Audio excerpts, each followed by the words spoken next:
Good morning. Good morning, everyone. Good morning, commissioners. Good morning, Department of Game and Fish. Good morning, members of the public.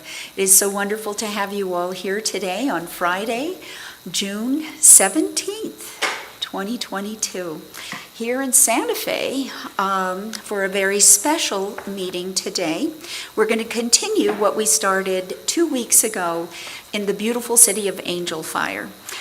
We have half a day today from 9 to 12 here at the New Mexico History Museum. We've got a few commissioners present here today and a few that are online, and I want to say thank you all. So without further ado, let's get started. This meeting is called to order. And we have a very nice agenda, which includes roll call. Director, can you please take roll call? Commissioner Salazar Henry. Present. Commissioner Lopez. Present. Commissioner Fulfer. Madam Chair, can you hear us at all? Yes. Yeah. We Yes. cannot hear you. Oh, There we go. okay. There you go. I'm sorry. I'll move the mic closer to my voice. Yeah. So, Thank you. And the Commissioner- Wi-Fi is sort of spotty, so I know that Trisana and others are working on it, so I appreciate that. Okay. Commissioner Fulfer.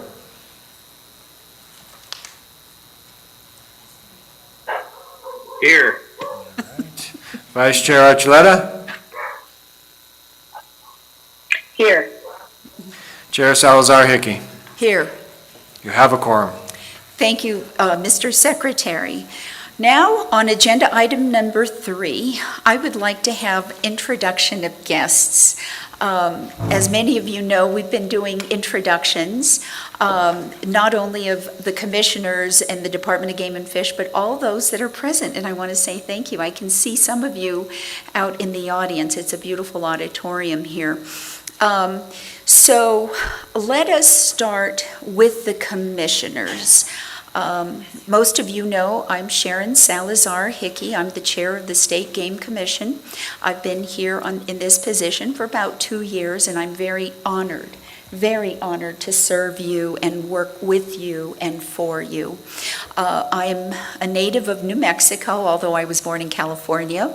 I retired from Los Alamos National Laboratory 2 years ago, or a year ago, excuse me, but I remain very active in the community.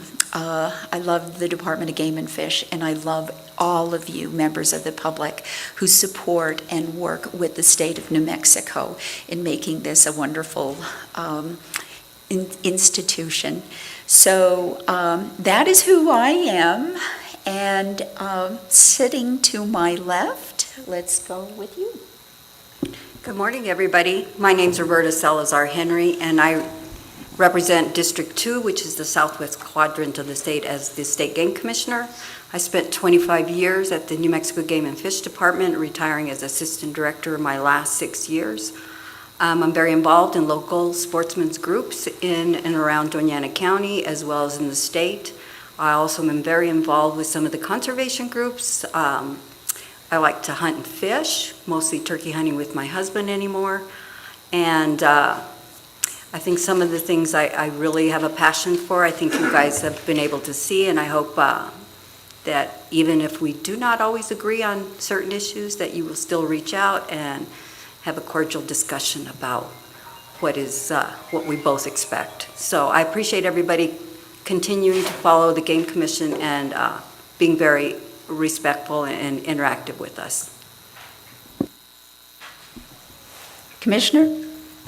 Hello, everybody. I'm Terzio Lopez. I'm your State Game Commissioner who holds the at-large agricultural seat. Me and my family own a small farm and ranch up in the county of Rio Arriba, and I like to hunt and fish. I'm a single dad. I love my daughter, and been on the commission for about 3 years, and thus far love what the staff does, especially our boots on the ground, our law enforcement staff, our biologists. Everybody in the department does a great job, And as well, I love the attendance that we always get in our meetings. And that's Tirzio. I'm also involved in organized labor, so thanks so much. Thank you, Commissioner Lopez. Tristana Bickford, can we, I think we have online our vice chair. Is she there? Madam Chair, we do, but we just lost connection, so I'm working on getting it back. Okay, very good. All of you present and those of you who are online, we apologize. There is a mezzanine above us, and I understand that the reception is very spotty here, and we have like about 2 or 3 backups, and this Game and Fish IT division does a phenomenal job, and I want to say thank you, James Pittman and the entire crew. So while we get the commissioners back on, I see a shaking of a head where they're not here. Why don't we go to people who are present here? And so if you could stand up and state your name and your position, and then just, yeah. There they are. Madam Chair and members of the commission, and members of the public, my name is Joseph Milano, and I'm the budget director for the Department of Game and Fish. Thank you. Good morning, Madam Chair, Commissioners, members of the public. My name is Paul Grella, the Chief of Administrative Services. Thank you. My name is Ron Hillman. I've lived in Southfield all my life. I'm retired from Los Alamos National Lab, and I'm going to make a comment about that proposal to eliminate scopes on the muzzle loaders. Anyway, we know where we're from. Thank you very much. Thank you, thank you. Good morning, everyone. I'm Dr. Miguel. I'm a financial specialist with the department. Good morning, Madam Chair, Commissioners. Carrie Romero on behalf of the New Mexico Council of Outfitters and Guides. Thank you. Good morning, Madam Chair and Commissioners. Kirk Patton, I'm Chief of Fisheries for the department. Thank you. Good morning, Madam Chair, Commissioners. My name is Tim Single. I'm a colonel with field operations with Game and Fish. Thank you. Madam Chair, Commissioners, my name is Kyle Jackson, Hunt Manager for Women Healthcare, representing women. Thank you. Madam Chair, Commissioner Edie Edwards, Inland Ranch Properties, Armendariz Ranch. Thank you. I'm Brian Bartlett, President of the New Mexico Wild Sheep Foundation. Thank you. Thank you. Good morning, Madam Chair, Commissioners. Matt Wonder, Chief of Ecological Environmental Planning Division, Thank you. Madam Chair, Commissioners, members of the public, my name is Brandon Wynn. I'm from Albuquerque. I'm a New Mexico resident for multiple generations, and I'm just here on my own behalf and my fellow New Mexicans. Good morning, Madam Chair and Commissioners, members of the public. My name is Jesse Bell. I'm the Executive Director of the New Mexico Wildlife Federation. Thank you. Good morning, Madam Chair, Commissioners, members of the public. Darren Vaughn, Editor and Translator for the Department. Thank you. Good morning, Madam Chair, Commissioners. James Pittman, Chief of the Information Education Division. Thank you. Good morning, Madam Chair, members of the Commission. My name is Arthur Anaya. I'm the Information Supervisor for the Department. Thank you. I think we have everyone. And I apologize if we're squinting, it's because the eyes are, the lights are right in our eyes, and most of you are in shadows for us. So I apologize for those funny looks that we may have from time to time. Okay, no. Last is best in the treasure chest, as I like to say. So we have 2 commissioners online. Let's start first with the vice chair. Vice Chair, can you hear us now? I can, and thank you very much for getting us back online. I'm Dina Archuleta. I'm a lifelong and 14th generation New Mexican. I am the at-large member, and I appreciate just for folks who have reached out to us on everything. I really appreciate your emails. Please know that you are, I read all of them. We're listening to you, and we really appreciate your outreach. Thank you, Madam Chair. Thank you, Commissioner. Vice Chair, now Commissioners, Department of Game and Fish, members of the public, I'm very honored to introduce our new commissioner, our newest member, Greg Fulfer. I'm going to say a few words before he introduces himself and he says something, but, and then I'd like the vice chair to say a few words because I know she too knows him as well. But I want to welcome you, Commissioner Fulfer. When I got a chance to speak with you late last night, I was very impressed with your dedication, your civic service to New Mexico, your deep roots in New Mexico. From JEL, a beautiful part of our country, New Mexico, NMSU grad and electrical engineering, very impressive, oil and gas industry, but also very mindful of water. I saw some of that. You can talk to us about that, your oil properties and the patented produced water recycling system that you've done. Very impressive. Vice Chair, do you want to say a few words about our new commissioner? Yes, thank you very much, Madam Chair. I am very, very pleased to have our new member. I was going to call him Senator Fulfer because Commissioner Fulfer has not only been a commissioner, county commissioner, but he's also been a state senator. And I was lucky enough to work with him in the state legislature, and is a delightful individual who really gets things done, and I think will be an incredible addition to this commission. So I am so pleased to be able to have Commissioner Fulfer join us today. Thank you, Vice Chair. Thank you, Madam Chair. One note, Madam Chair, is after the commissioner is able to introduce himself, there are folks online who would also like to introduce themselves, if you don't mind. Thank you, Vice Chair. I appreciate that, and we will do that. I'll turn it over to Tristana. But without further ado, Commissioner Fulfer. Thank you, Madam Chair and Vice Chair. I appreciate it. I look forward to working with everyone. My family grew up here right around JEL. They homesteaded in New Mexico back in 1912, and been here all my life in the big city of JEL, New Mexico. So go back a long ways with that. We ranch here in JEL, raising beef cattle, and we're in the oil and gas business.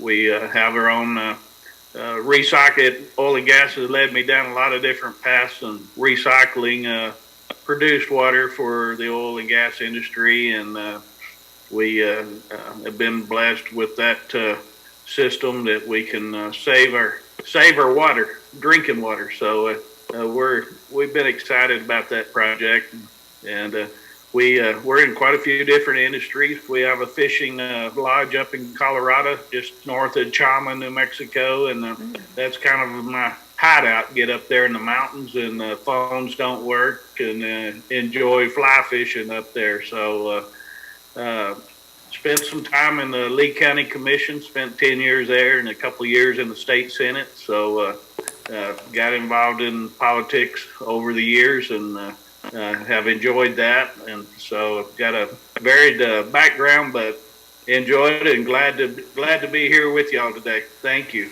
Awesome. It's very nice to have you here. Tristana Bickford, can you please bring up those that are online that need to be introduced? Yes, Madam Chair. First will be Mark Mantini. Mark, you are able to talk. Thank you, Tristana. Madam Chair, members of the Commission, staff, and public, my name is Mark Mantini. I live in Powati Village, Laguna Pueblo, Cibola County, where my wife is County Commissioner. I represent, however, only myself, not even my wife, but I am a life member and monthly contributor to Backcountry Hunters and Anglers, and similarly am active and donate regularly to Defenders of Wildlife. And I'm so glad we have a new commissioner. I had asked for that a month ago or so. So thank you. Thank you, sir.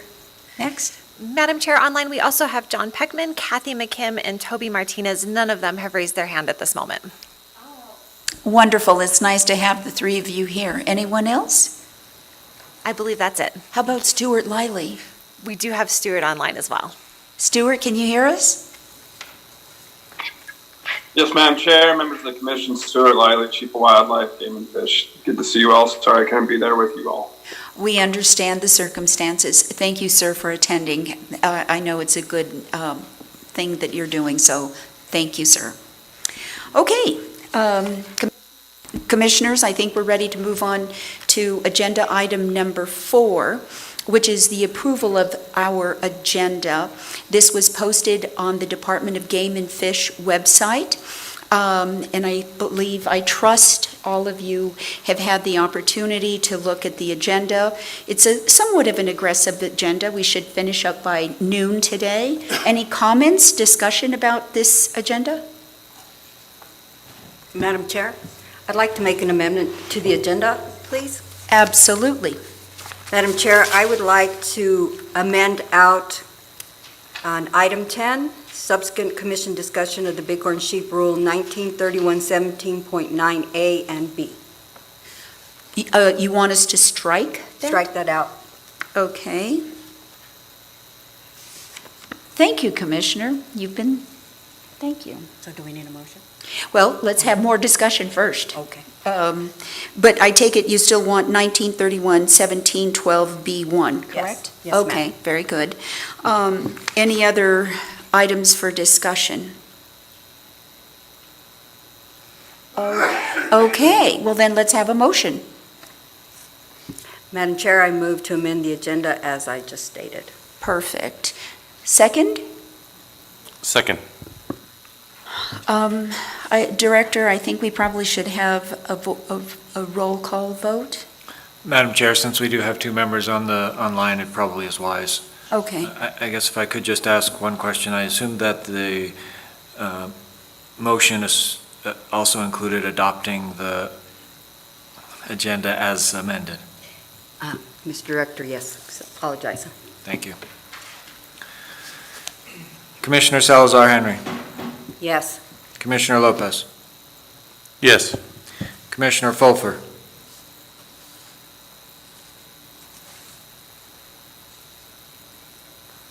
Yes. Vice Chair Archuleta. Yes. Chair Salazar Hickey. Yes. Motion passes unanimously. Thank you very much, Commissioners. Next on the agenda, item number 5, is a consent agenda. It's an action item. We have minutes of our June 3rd meeting from 2 weeks ago. Is there any discussion regarding those minutes? Any changes? Okay, well then do I have a motion? Move to approve the minutes from June. Thank you, Commissioner. Second. Second, I hear from the Vice Chair. Thank you. Director, may we have a roll call vote, please? Commissioner Salazar Henry. Yes. Commissioner Lopez. Yes. Commissioner Fulfer. I'll refrain from that one since I wasn't here on the last meeting. Vice Chair Archuleta. Yes. Chair Salazar Hickey. Yes. Motion passes. Thank you. Very, very good. Okay, moving right along. It's one of my favorites. We get to hear from the public. And Director, do we have any speaker cards? Yes, we do.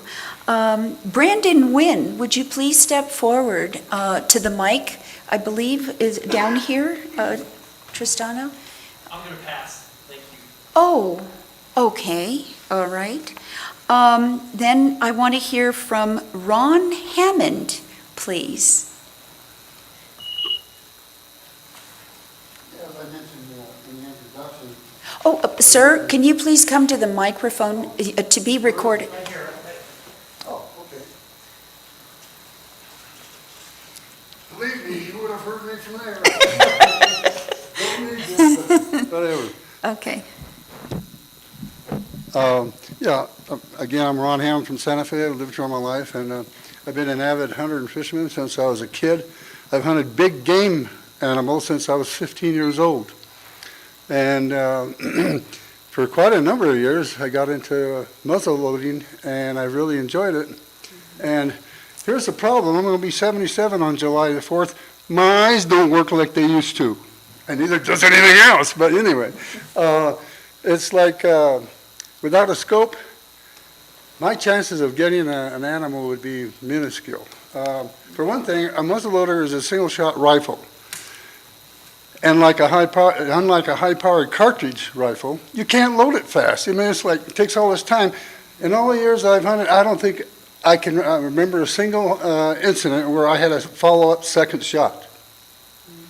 And so the scope gives me more distance, but it's still maybe 200 yards is all. And it's more accurate. Therefore, you can be more humane in the manner in which you dispatch an animal. And I've got a lot of money invested in my 2 muzzleloader rifles. They don't even have open sights on them. And so, anyway, that's a big concern to me. I just really enjoy it. And being an old man, I don't want to have to give it up because I can't see with a darn, even with my glasses on. So anyway, thank you for your hearing me and my comments, and guess I'll sit down and watch the rest of it. Thank you, Mr. Hammond. Director or Tristana, do we have anybody else on? Madam Chair, I do not have anybody with their hands raised at this time.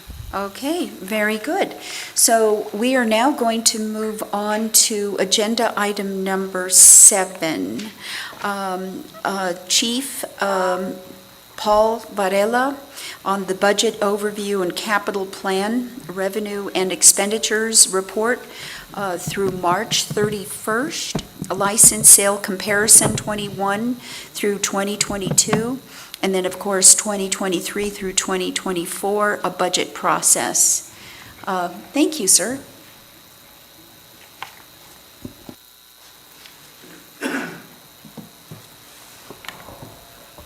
Okay. Good morning, Madam Chair and members of the Commission. My name is Joseph Miano, and I'm the Budget Director, and I'll be doing the majority of this presentation today. So as you mentioned, we are doing the budget and financial overview and the fiscal year 2024 through 2028 capital plan. Okay, I'll go ahead and start by presenting our new financial dashboard. This is the dashboard that was created by our auditors, Clifton Larson Allen. They created the dashboard, however, we did provide the majority of the financial, or we did provide all of the financial information. Just to clarify, these numbers that I'll be talking about today are as of April of 2022, okay? So I'll start off with the total revenue for the department through April. This is across all funds, including our capital fund. Total revenue is $49.1 million. That includes $24.2 million in federal and other grants, and $24.2 million in service revenue. Comparing that to the revenues last year, we brought in just over $23 million in federal revenue. So already with 2 months to go, we've exceeded our federal revenue from last year. And in service revenue, we generated $32.6 million last year. So again, we're at $24.2 million now. We recently recognized a little over $6 million in our our draw revenue, between 50 and 60 million, with FY19 being our highest year at just over 60 million in total revenue. Again, we're right at just close to 50 million now with 2 months to go. So by the end of the fiscal year, I do expect us to hit or most likely exceed and have a record year in total revenue. And most of that will be due to our revenue in our capital fund, which I'll get to here in a little bit. All right. The total expenditures through April of 2022 is $50.5 million across all funds. That includes $32.7 million in the resource conservation, which is mostly our operating budget, and $17.8 million in capital outlay. Now, last year in our capital outlay expenditures, we had $9.2 million on the entire fiscal year. So again, with 2 months to go, we've already well exceeded our capital outlay expenditures from last year. The resource conservation expenditures last year In FY21 was $42.6 million. So we got about $10 million to go there in our operating budget with 2 months to go. And I do expect us to get close to last year's figures by the end of the fiscal year. The chart at the upper left-hand corner, you'll see a pretty big spike there in total in expenditures for the month of April. It spiked to $13.8 million. That's due to the purchase of the first phase of the Lower Albar Ranch. But generally, our expenditures fluctuate between, $2 and really $4 million, an average of $4 million in expenditures per month. Over the fiscal years from FY18 to FY21, we've had around, 50 to 60 million in total expenditures. Again, with FY19 being our highest year in total expenditures. In FY20, we had a little under 50 million in total expenditures. So again, already with 2 months to go, we're at 50 million in total expenditures. By the end of the fiscal year, I do expect us to exceed 60 and most likely have a record year in total expenditures. Again, mostly due to the increase in capital expenditures. Okay, our total cash balance at the end of April was $50.3 million. That's an increase of $1.3 million from the beginning of the fiscal year. I just want to point out the spike there that you see for the month of March.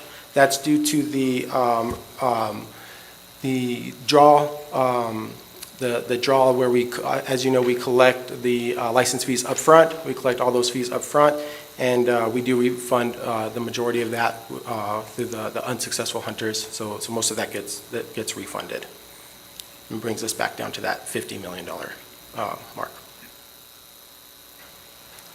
Okay, so next I'm going to talk about the revenue and expenditures in our major funds. We have 3 major funds: the Game Protection Fund, the Big Game Enhancement, and the Capital Project Fund. So I'm just going to talk about those 3 funds in the next few slides. Starting with the Game Protection Fund, the revenue over the last couple of years from FY18 to FY20 was just under $40 million in total revenue. In FY21, we did exceed the $40 million mark, and by the end of the fiscal year, I expect us in the Game Protection Fund to be right around our average there, right at the $40 million in total revenue in the Game Protection Fund. Our Big Game Enhancement revenue over most of the years other than FY19 gets close to the $2.5 million in total revenue. FY19, we did hit $3 million in total revenue. Currently, we're just shy of the $2.5 million in total revenue there in the Big Game Enhancement Fund, and I expect us to stay right around that mark through the end of the fiscal year. It's not going to increase much in these next 2 months.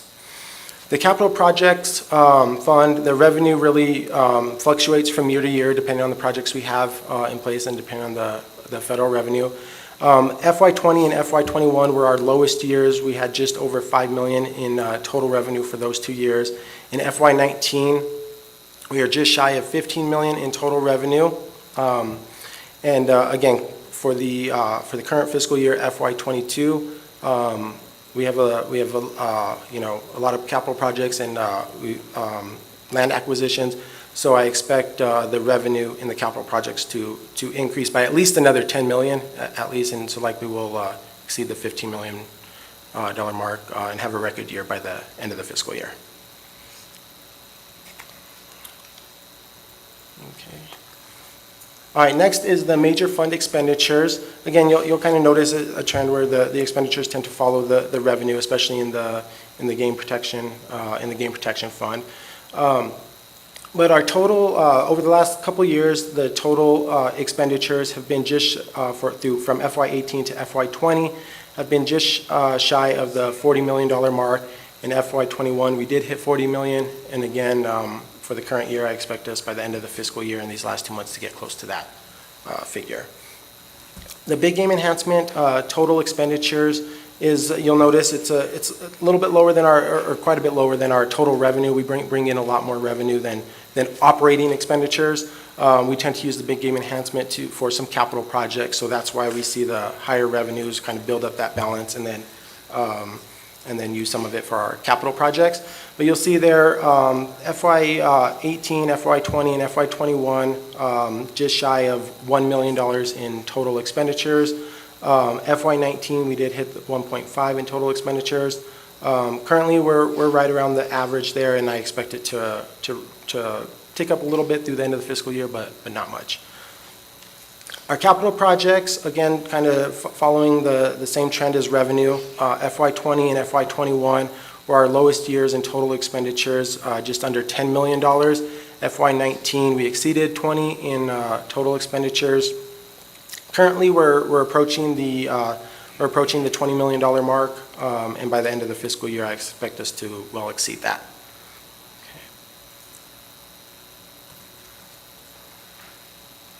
All right, so our cash balance for the three major funds at the end of through April.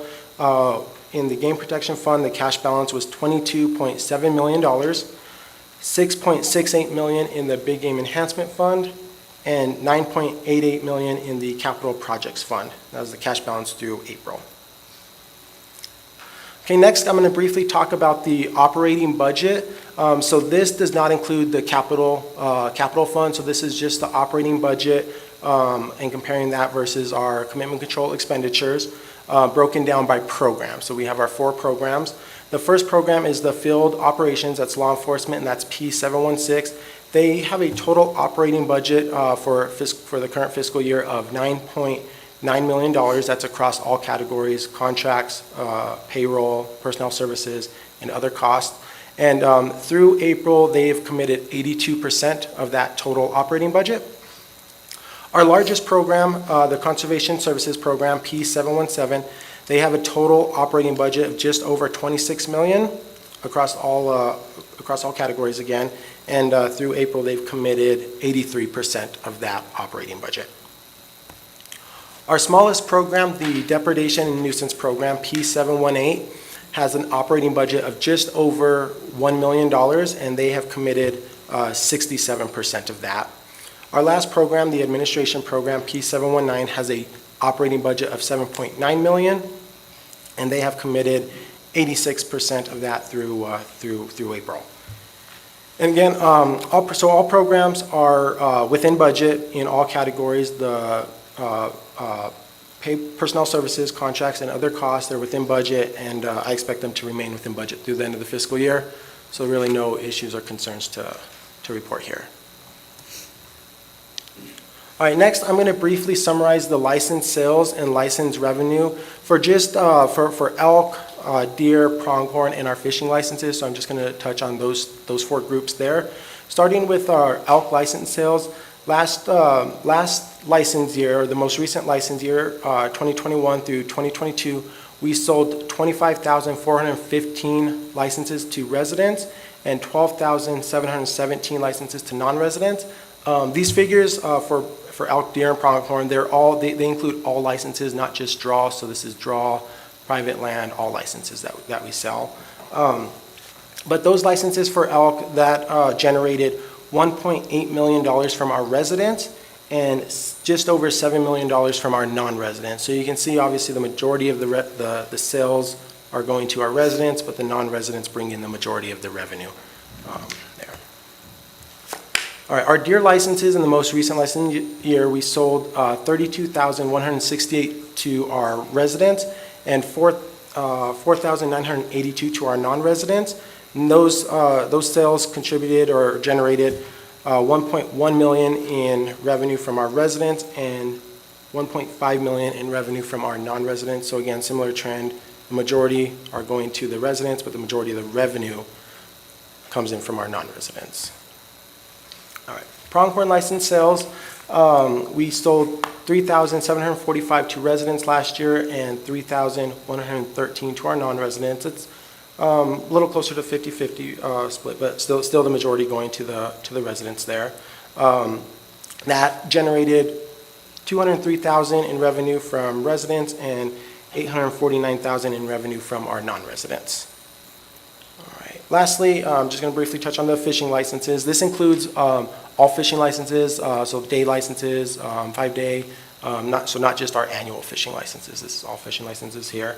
Last year, or the most recent license year, we sold 212,933 licenses to our residents and 88,954 licenses to our non-residents. That contributed to 2.6 million from our residents and just over 2 million from our non-residents. Okay. All right, so now I'm going to transition to our 5-year capital projects plan. All right, this is separate from our operating budget request. It's separate from the FY24 operating budget request, which I'll touch on at the end of the presentation. The FY24 request, it focuses on wildlife habitat restoration and management projects and infrastructure improvements at Red River. Now, although this is a 5-year plan, it does get revised annually. So it gets revised and changed annually. So the next 4 years, FY25 through FY28, are anticipated projects dependent on funding, and those can change. And if approved, the capital funds are available for 4 years. So we have 4 years to spend the capital projects if approved. So just as a reminder, earlier this fiscal year, during the legislative session, the department received $24.5 million in total capital projects. That includes $19.5 million from the Game Protection Fund, $3 million from the Big Game Enhancement, $1 million from the Habitat Management Fund, and $1 million from the Sykes Fund. Now, of that, we've already spent $6 million out of the Game Protection Fund for property acquisitions. So the remainder of that, so the $13.5 million that's remaining in the Game Protection Fund is unspent, as are the other projects, or the other funds as well. So those are, other than the $6 million, the rest are unspent as of right now.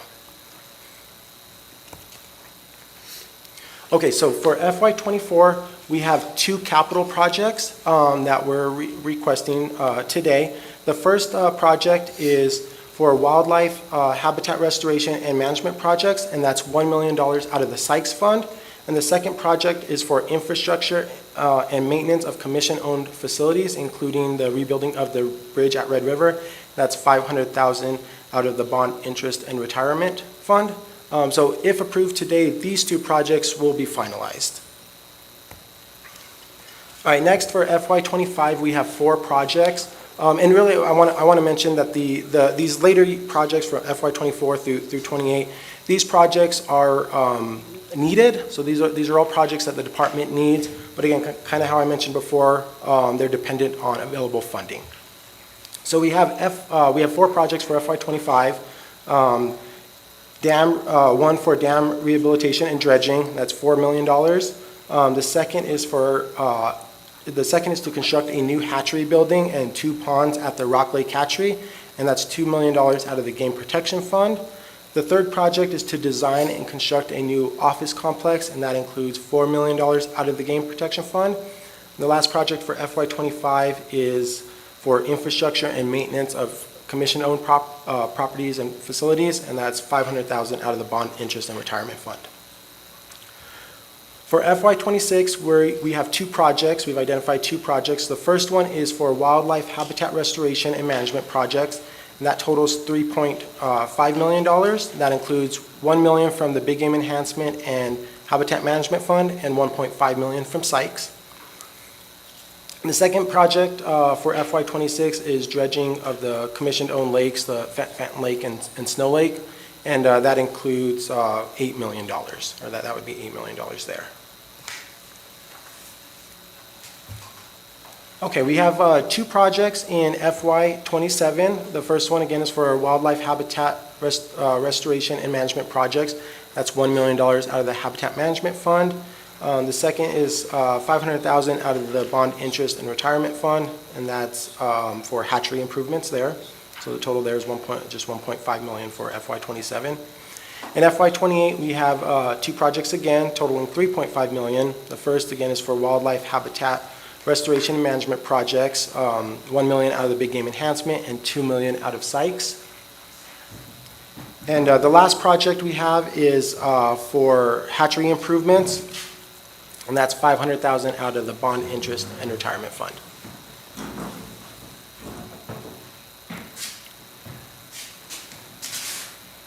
All right. So next, I want to talk about the 5-year cash projections. We have 4 scenarios up here for the commission. I just want to clarify, all 4 scenarios include flat assumptions for our revenue. So we're assuming flat revenue across all 4 scenarios. Scenarios 1 through 3 include a 3% increase per year in salaries and benefits, beginning in FY24. All right, so I'll start by talking first about the scenario 1. You'll see that scenario 1, that's the line that drops all the way down to the negative $30 million there, so the bottom line. This scenario includes all capital project appropriations in the Game Protection Fund, including the $13.5 million that was approved earlier this year that's still outstanding. And it also includes the $12 million for the dams that I mentioned earlier.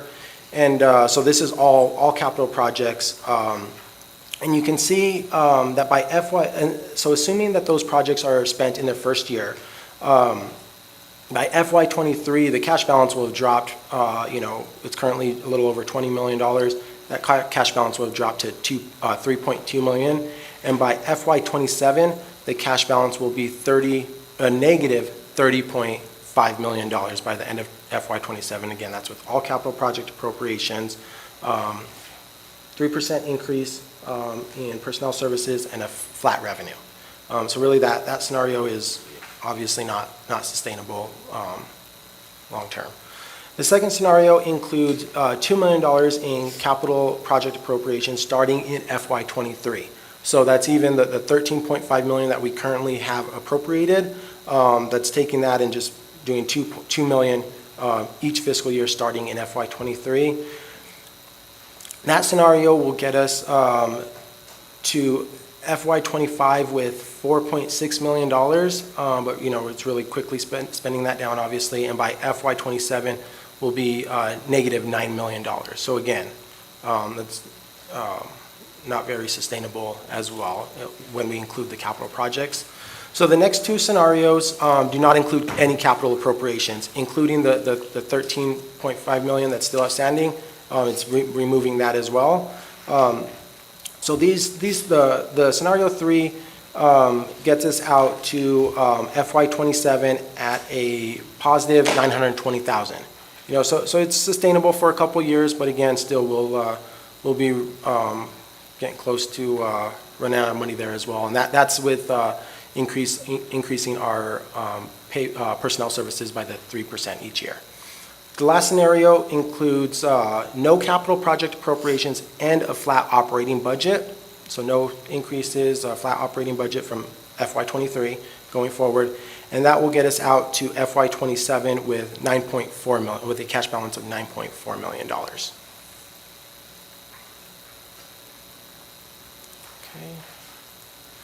All right, so lastly, I just want to touch on the FY24 operating budget request. We'll start developing this, the operating budget now at the end of July, early August, but it's important that we wait on direction from the executive branch. We plan on meeting with the commission, most likely in early August, to gather input and direction for the FY24 operating budget, and we will seek approval at the August 2022 commission meeting. The operating budget is due to DFA and the Legislative Finance Committee by September 1st of 2022. Okay. And with that, I'll stand for any questions. Wow. A lot of information. Wow. I think you hit it out of the park. I want to say thank you. Can you hear me? Okay. First and foremost, it takes a team, right? A team to do what you just did. And Mr. Miano and Mr. Valera, Chief and Budget Director, I think you are listening. On behalf of the commission, I want to say thank you. Okay, I saw some changes in your presentation today. Everything we do here on the commission, as we're making our rule-making decisions, they have impact, right? They have impact. We listen to the needs of the people and their requests. But we also recognize with the Department of Game and Fish, it could have an impact on wildlife and the game and the fish. And what you presented had a very big display on that. I also noticed resident, non-resident were listening. Thank you for that presentation. But I also noticed the Capitol. Everything was very, very good. So without further ado, I'm going to go back to the commissioners and let them ask their questions, and then we might open up for some comments from the public. Or actually, let's do that, because I think in the past we have opened it up with comments from the public. Director, do we have any comments? Madam Chair, I don't have any at the moment. Oh, well, that's a surprise. Well, very good. But I see smiles out there. Thank you.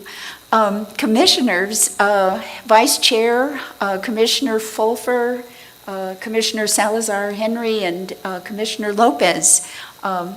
Any questions, comments?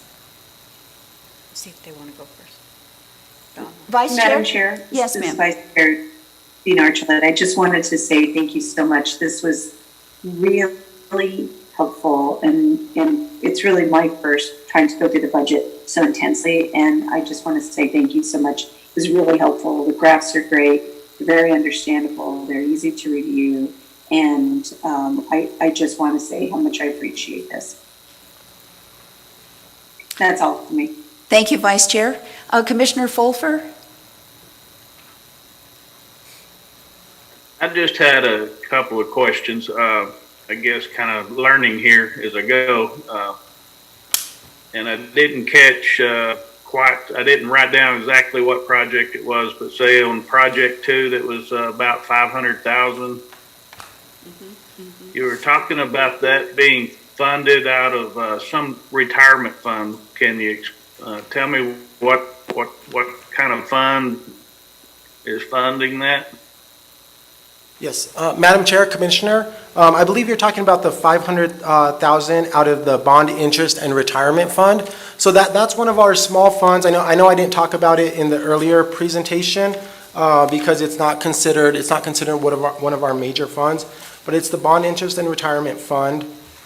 Off the top of my head, I'm not sure how much. I think it generates probably around 500,000 per fiscal year in total revenue. I think it generates probably around 500,000 in total revenue per fiscal year.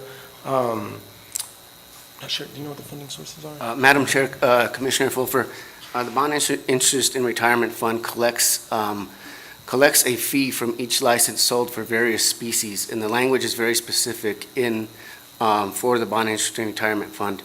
I can't name all the species off the top of my head, but it takes a certain amount off of each license sold, and that money is then transferred into the bond interest and retirement fund.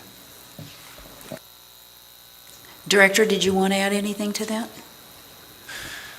Madam Chair, it's $1 from each of 10 different licenses that are specified in statute 17-122, if anyone wants to look it up, but otherwise I think they got all the details just right. Thank you. Very good. Any other comments or questions? Commissioner Fulfer? Yes, thank you, Madam Chair. I was just curious, how is that, now that's a bond retirement, so that's some of the investment money that's been put in, and that bond is just being retired and being used for this project. Am I understanding that correct? Madam Chair, Commissioner Fulfer, the commission has only ever issued bonds, I think, once or maybe never, but they still collect the fee pursuant to statute, and so we use that money rather than going and bonding. We just keep collecting that fee and using those funds to accomplish projects that are of need. Thank you. Okay. Madam Chair, I had just one other quick question. Trying to understand the chart that was put out there on the fund balance projections, and it's like scenario 1, 2, and 3 showing that it goes into the negative. Is that just showing the spending, and or how how are those projects funded in the future? And how are they projected to be funded in the future like that? So, Madam Chair, Commissioner, I can maybe start this, and then if Mike or Paul want to step in.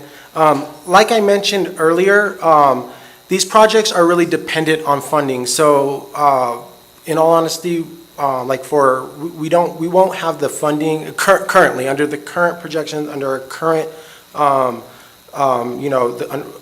with the current revenue that we're bringing in and our current projection. We won't have the funding to bring in or to fund all of the capital projects. So that's like the scenario one. We identify these projects in the later years, the FY25 through FY28, as projects that are needed.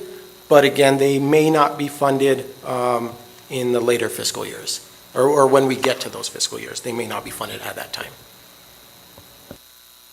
Okay, so these, Madam Chair, these are just the projects that are being put on your ISIP plans, and these are the projected cost of it, but they're not started until they're funded, correct? Madam Chair, Commissioner Fulfer, that's correct. So this is a tool that we use to try to look at, as I'm sure you know, we're funded solely by license sales and the federal revenue that we get through grants programs. And so we have to be very careful with our cash balances and revenue going forward. So while we would like to do a lot of these projects, we also recognize that we have limited resources to get those projects done.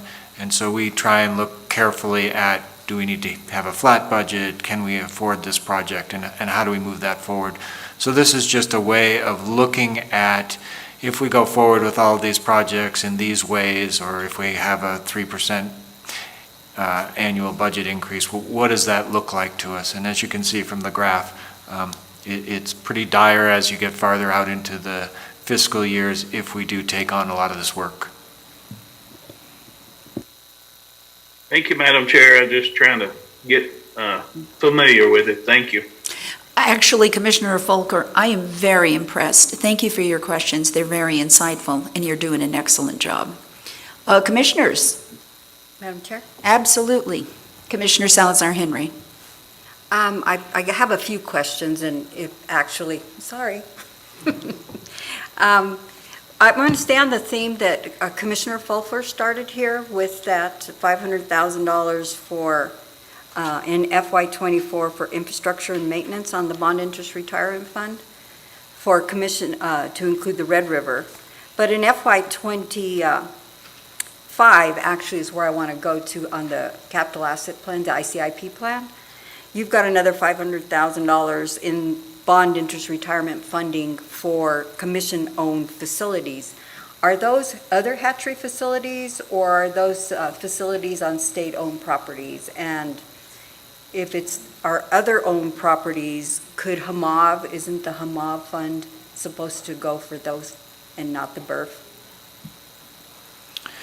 Madam Chair, Commissioner Salazar Henry, I don't know that we've specifically identified those, where we would spend those, though I know that the hatchery system always has needs from housing repairs to bridges, as was the previous one. So I think that that's mostly a placeholder, and would expect that we would largely spend it on the hatchery system as we move forward. So we do have some projects that can go through the HMAV funding, the $4 or whatever, $3 per stamp? Madam Chair, Commissioner Salazar Henry, as you know, we just bought the L-Bar, and there's a significant amount of work to be done to improve habitat, fence the property, all those kinds of things. So yes, that would fit with that well. Okay. My next question is on the, if we're looking at tough times for capital improvement, and especially with the needs at the hatchery, it might be time, with the bond interest retirement fund, the Game Commission is allowed to float bonds to pay for hatchery infrastructure projects. And it's $2 million. And so I guess, has any thought been given to even exploring that idea in a time of limited revenue opportunities as a way of keeping up with infrastructure needs.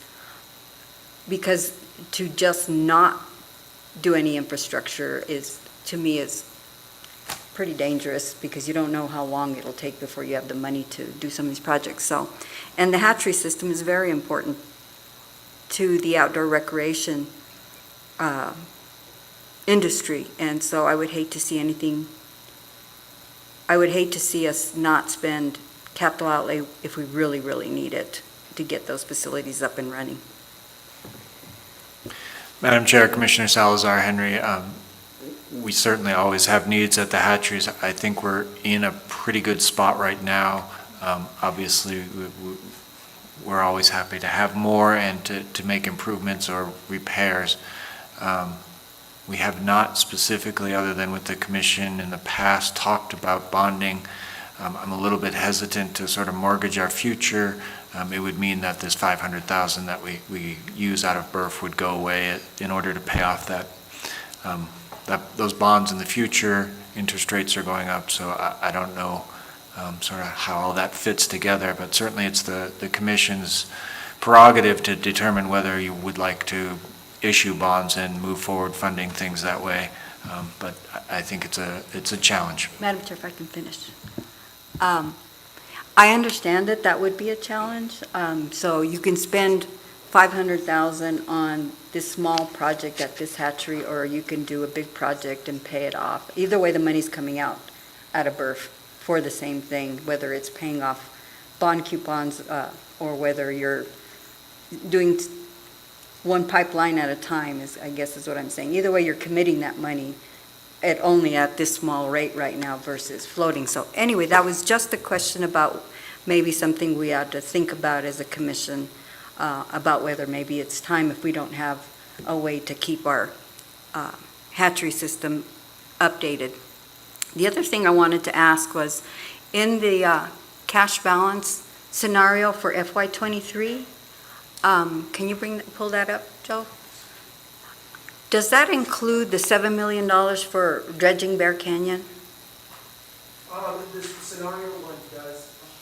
Sorry about that. Madam Chair, Commissioner Salazar Henry, scenario one does include the expenditures to the dams that we talked about so that's the $4 million, the $4 million for the dam rehabilitation and dredging design in FY25. Scenario one does include that expenditure, and as well as the, I think it's the $8 million as well. So I guess I was a little confused because I thought we had agreed at the last commission meeting. Madam Chair, Commissioner Salazar Henry, I don't mean to interrupt you. Are you talking about the money that was already approved in FY23? Yes. That money is already approved, so. Yes, I understand that. Okay. And so I guess what I was asking at the last commission meeting when we started on the ICIP proposal was actually not investing $7 million in cash from the Game Protection Fund and asking the Bear Canyon Dam proposal to be on the list for the governor's staff to consider the President Biden infrastructure funds, and I believe the director said that was a possibility. Madam Chair, Commissioner Salazar Henry, that's correct. And, I think Paul and Joe put it in there because it is appropriated, it could be spent, and it's a scenario. But yeah, you are correct. We probably would make more sense, since we have committed to try and find alternative sources of funding for that, to take that out, and that would change the slope of that line, but not the ultimate end point, I don't think. Yeah. Thank you for that, Director and Mr. Varela. The last question I had was, in the budget expenditures that you had for field operations and those folks, I noticed there was still quite a bit of money left in personnel services, and I know you all have had some success recently in hiring field staff, which has been really fantastic. So I was wondering if there's going to be vacancy savings out of those categories from the different, because of that you won't realize all that budget expense, and that it would be cash that just goes back into the cash balance? Madam Chair, Commissioner Salazar Henry, as there is every year, yes, that money will likely will go back into, and there will be vacancy savings. We have the state legislative increases that will be coming again in July, as well as the officers were recently moved to a new pay structure, so we're looking at what that means in terms of moving their salaries over time, as well as discussing with the state personnel office, our biologists and hatchery workers in particular, farm workers. So while we have it this year, that might change the trajectory a little bit, but future years, I'm not sure we can count on that. Thank you, Director. One of my last comments is, and it's something I talked to Joe a little bit about, and I think we've touched on it briefly, and I know it's of interest to several commissioners, is now with RAWA getting closer to being signed, we know that that funding and the match that goes with it will significantly impact our budget and our expenditures, because some of the programs that we are currently funding with other federal funds, as well as the match coming from license sales, will be able to be moved under RAWA funding. So that will free up some. So I guess my only comment is that I was hoping that at some point you and your staff would kind of game out which programs could be moved and how much money would be freed up and stuff like that, so that we can have a better picture of our long-term outlook for just the Game Protection Fund.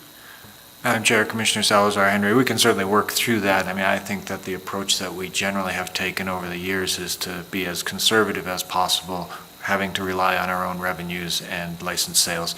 But yeah, I think with RAWA apparently moving forward at a pretty good clip, it is now time for us to evaluate which funds would go where, which, because of the way that we track funds and pay for things is probably not as simple as we might like it to be, but we'll make that effort and can bring you a projection that includes both returning the vacancy savings that we accrue, as well as looking at what would shifting funds to RAWA projects do for the Game Protection Fund.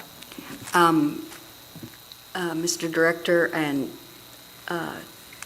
Mr. Varela and Joe, I just want to thank you very much for this presentation, and I know I send emails out about what about this, what about that, and you guys have been very flexible about thinking.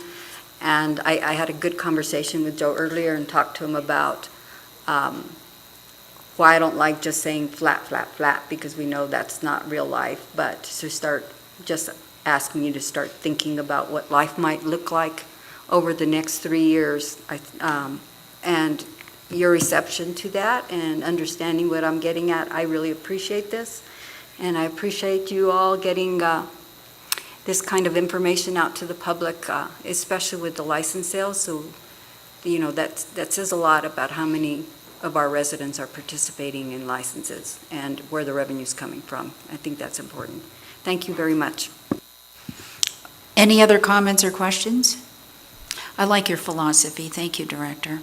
So I hereby move to approve the FY24, FY28 capital plan as presented by the department. Do I have a second?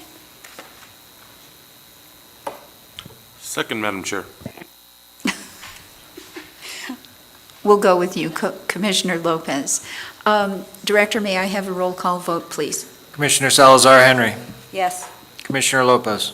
Yes. Commissioner Fulfer. Yes. Vice Chair Archuleta. Yes. Chair Salazar Hickey. Yes. Motion passes unanimously. Thank you. That was wonderful. Great presentation, great discussion. Thank you, Commissioners, all of you.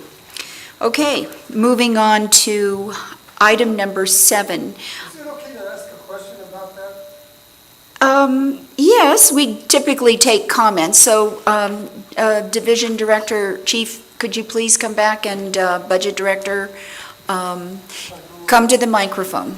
And I think most of you know that I'm very liberal. I always want to take comments. FYI, I I don't read social media. I really don't do that, and I don't do newsletters. I do email. But unfortunately, I discovered last night, Commissioners, just FYI, I have over 160 email in my junk mail. And some of you may have been commenting, and it went to my junk mail, and I just discovered it last night. Sorry. So I listen, okay? I'm very respectful to all of you, because I know you're respectful to us. Thank you. Okay, please. Well, first of all, I don't think I made it quite completely clear about this scope thing on muzzleloaders. It's going to be discriminatory towards older people like me, and I only implied that. But it would be very discriminatory against older people whose eyes just aren't like they used to be.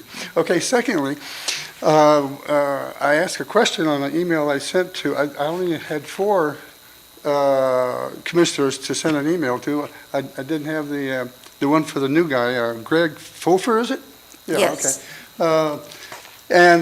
Anyway,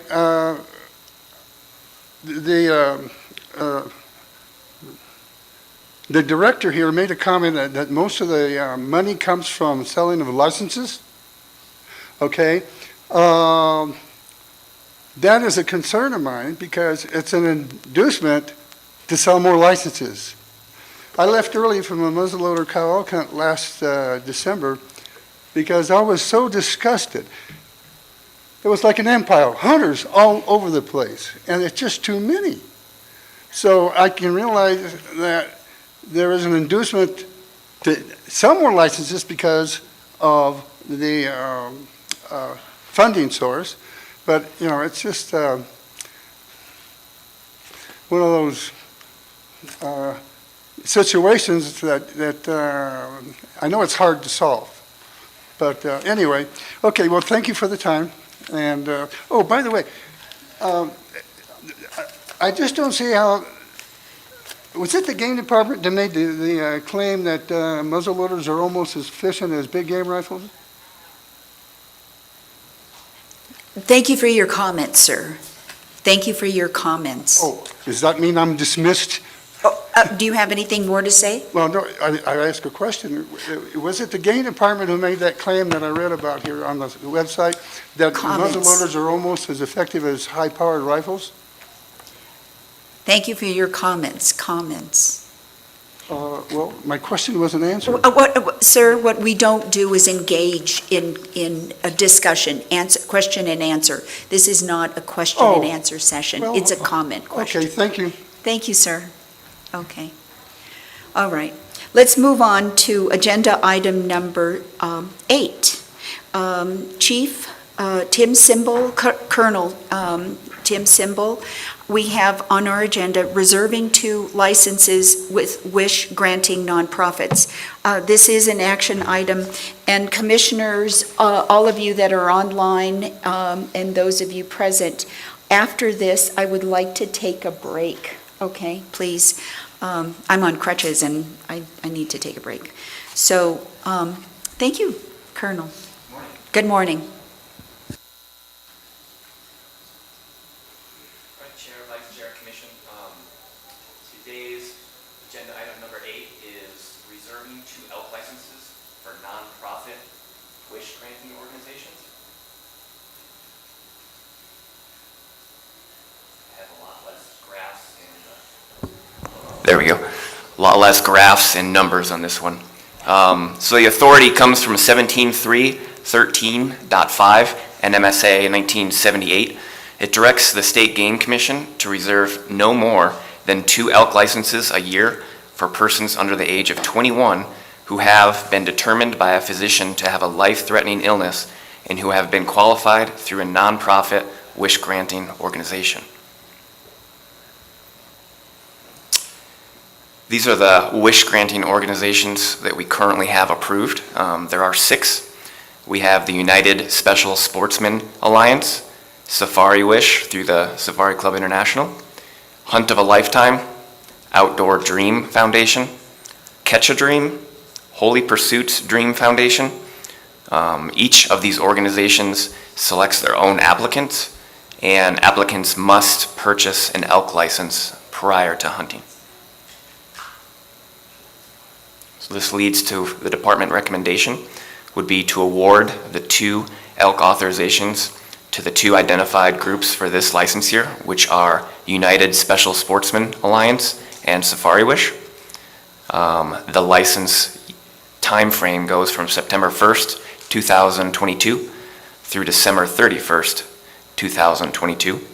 They are for any legal weapon type, for any area open to elk hunting, and the bag limit is either sex. And with that, I'll stand for questions. Thank you, Colonel. That was a very good presentation, and it is very heartwarming that we have something like that. So we have to thank our legislature for having that. Agreed. Commissioners, any of you have comments or questions? Online, Vice Chair or Commissioner Fulfer? I see nod or your shake of heads. Okay.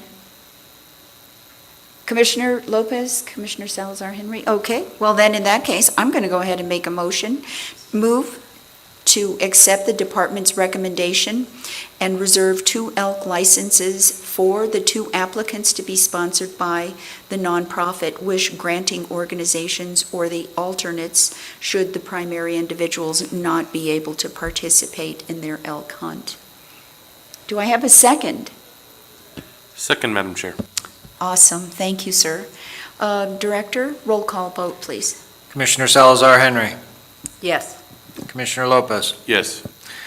Commissioner Fulfer. Yes. Vice Chair Archuleta. Yes. Chair Salazar Hickey. Yes. Motion passes unanimously. Wonderful, that's great. Okay, I have 10:20 on my watch here. If we could take a 10-minute break, a very brief, I think we're going to be able to wrap up by 12 noon today, so we are hereby adjourned for a break.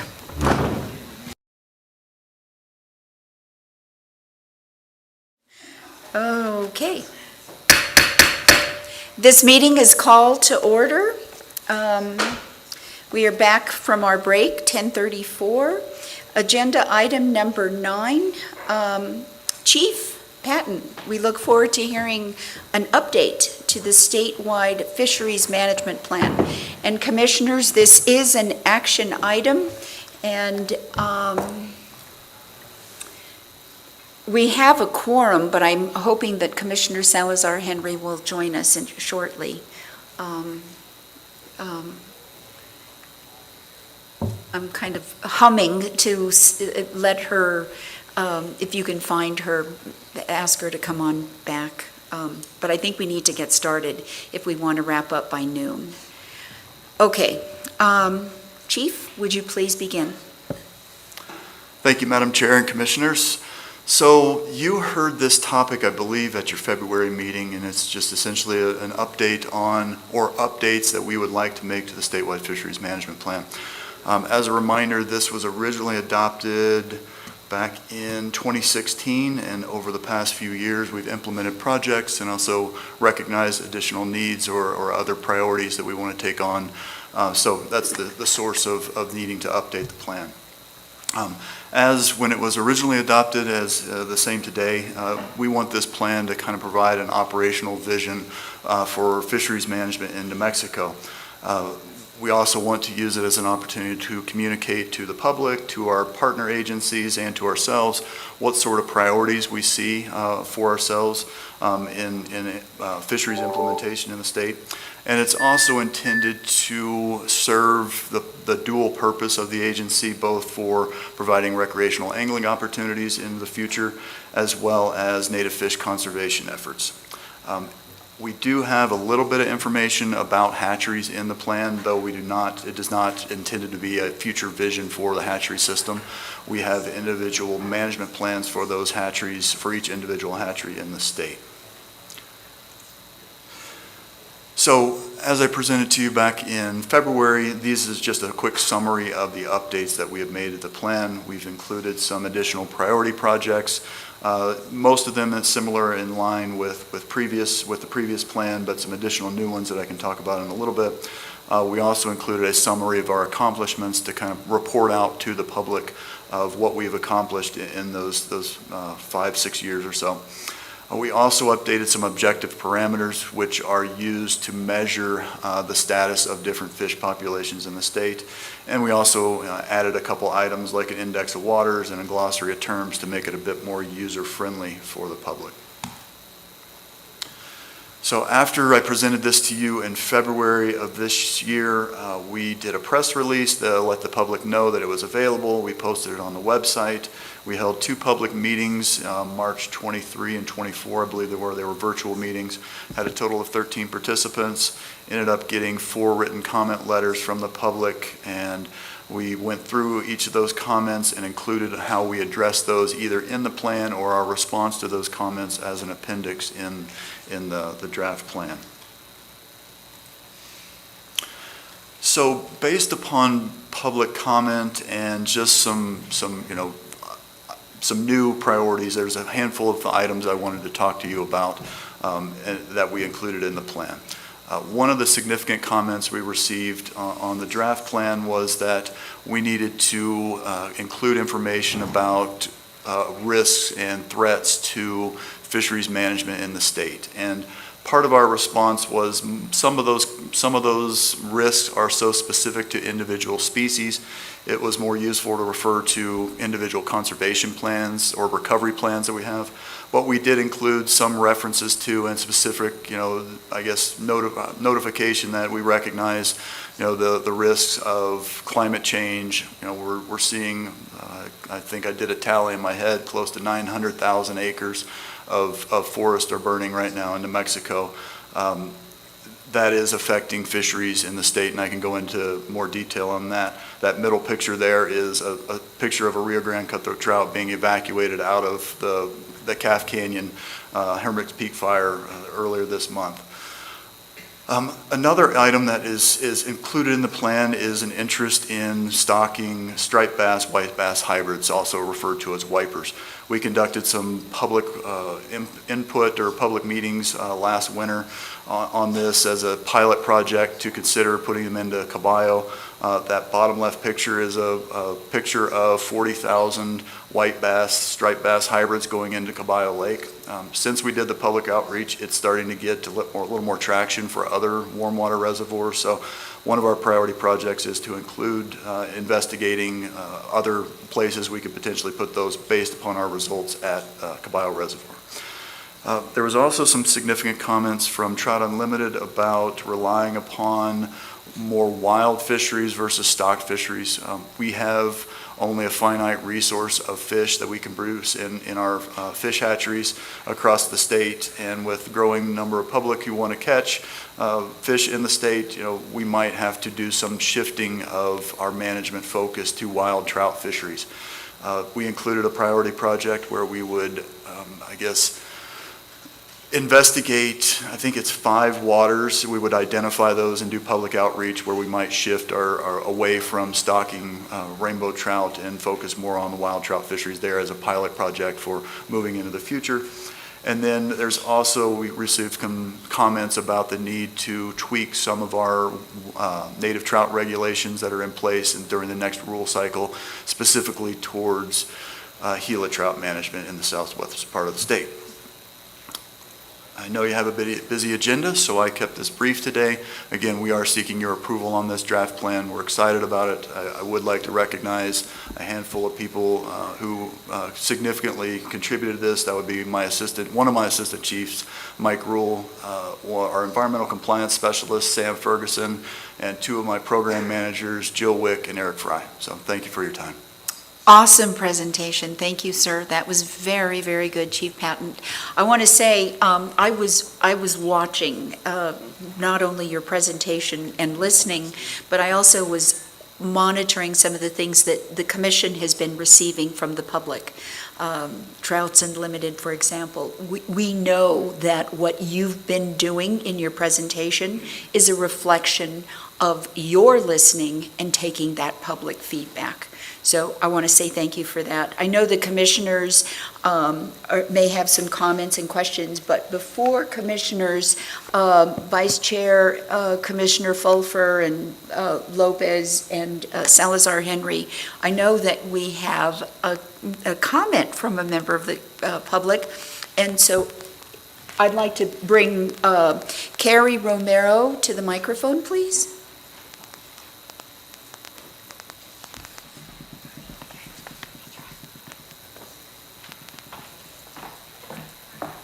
Thank you, Madam Chair and Commissioners. For Commissioner Fulfer's benefit and congratulations on your appointment, glad to see you here. My name is Carrie Cox Romero. I'm the Executive Director and the Registered Lobbyist for the New Mexico Council of Outfitters and Guides. First, I want to be really clear that we are not at all opposed to this document. It's a well-written document. You should approve it today. But I did want to point out what I feel are some major inconsistencies between the law enforcement department's interpretation of criminal trespass and the biology department's interpretation of private land access as it relates to fisheries conservation. So earlier this week, I had the department send me in writing their official stance on trespass in stream beds. The response reads, "As long as you legally access the stream and stay within the free-flowing water of the stream bed, the wetted portion of the stream, then you can access the stream for recreational use." So under this interpretation, it's basically unfettered access for all. Trample the riparian areas, catch 5 fish, no tackle restrictions, have at it on private land. But this document, which I'm not sure if you read because it's 195 pages. This document makes numerous references to private stream beds, those same wetted portions that anglers now have unfettered access to obtain. Private stream beds in this document are labeled as inaccessible for management purposes. For example, page 38, significant portions of the Canadian watershed are privately owned, which limits general public access to these waters without landowner permission. Page 88, the main stem of the Tularosa River is primarily located on private lands, and the status of fisheries on public reaches are unknown. Page 142, the Bureau of Land Management and Forest Service administer portions of the lower watershed, but most lands within the Gila watershed are privately owned and inaccessible. In fact, private land is mentioned 43 times throughout this document, and 24 of those times are in regards to the department's management direction on a particular waterway, whether that be to prevent them from management ability or to provide essential partnership and conservation. So I know my comments are kind of argumentative, but my point is that this document highlights that the management strategy, the department's management strategy, is out of step with their current interpretation on recreational access. I think everyone understands that a high level of recreational pressure on a watershed is damaging to the riparian ecosystem, whether it's fishing, hunting, hiking, what have you. Recreational pressure is a real potential problem, and it's your obligation as the commission to, above all, do what's best for the wildlife conservation. Unfettered access is physically damaging to stream beds and is a huge disincentive for landowners who currently, and I quote from page 18, contribute immeasurably to fish and aquatic habitat in New Mexico through direct expenditures and volunteerism. Please take this problem into consideration and develop regulations to prevent damage to private land fisheries. Thank you. Wow, thank you, thank you, thank you. Any other public comments online? Okay, very good. Commissioners, do I have any comments? Vice Chair, I see you. Do you have a comment? Vice Chair? Oh, okay. I'm so sorry, pardon me. No, I don't have any comments. I just want to thank the Fisheries Department, one, for being patient with us on this issue and your presentation, and also for the in-depth work you've done on this. It's really a quality document, and I just really appreciate your work. Agreed. Commissioner Lopez? Thank you, Madam Chair. Dr. Patton, again, thank you for the presentation. As an avid angler, very excited of the mission going forward with the department and your staff, all the good work they've done. I do have one question, though. Now that the forest is closed, the national forest, particularly Carson and of course Santa Fe where we're at now. It is alleged that they might open now in July. Are the lakes in those areas going to be stocked when they open, around the time for recreational activities?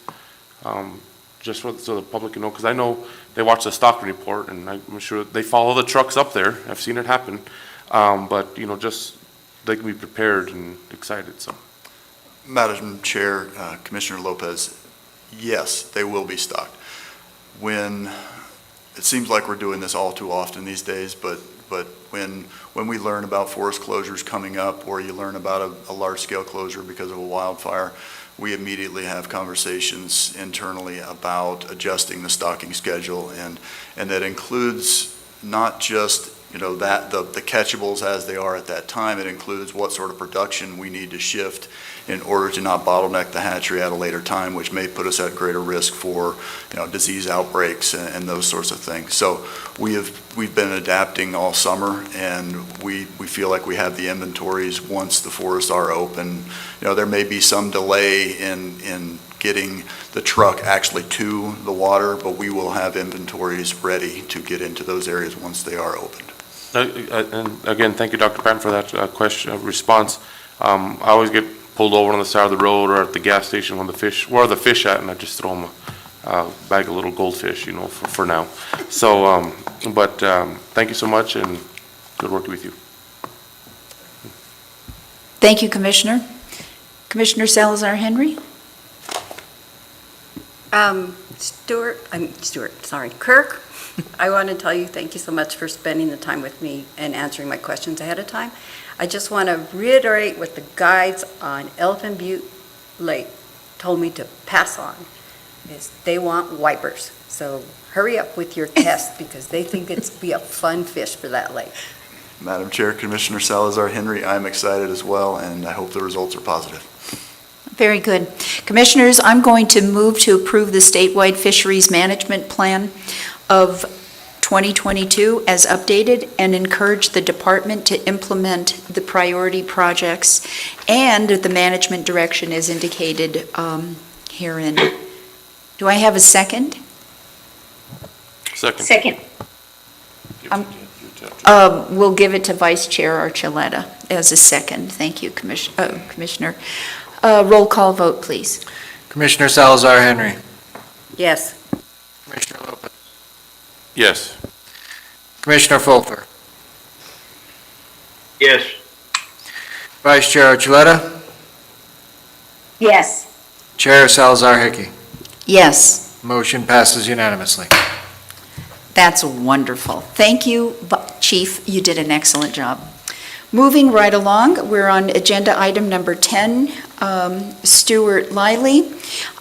This agenda item is subsequent commission discussion of the Bighorn Sheep section or rule 19.31.17.12B1.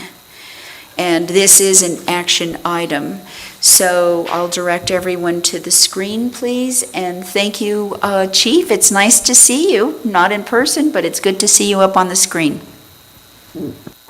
Yeah, Madam Chair, members of the commission, again, apologize I can't be there with you in person.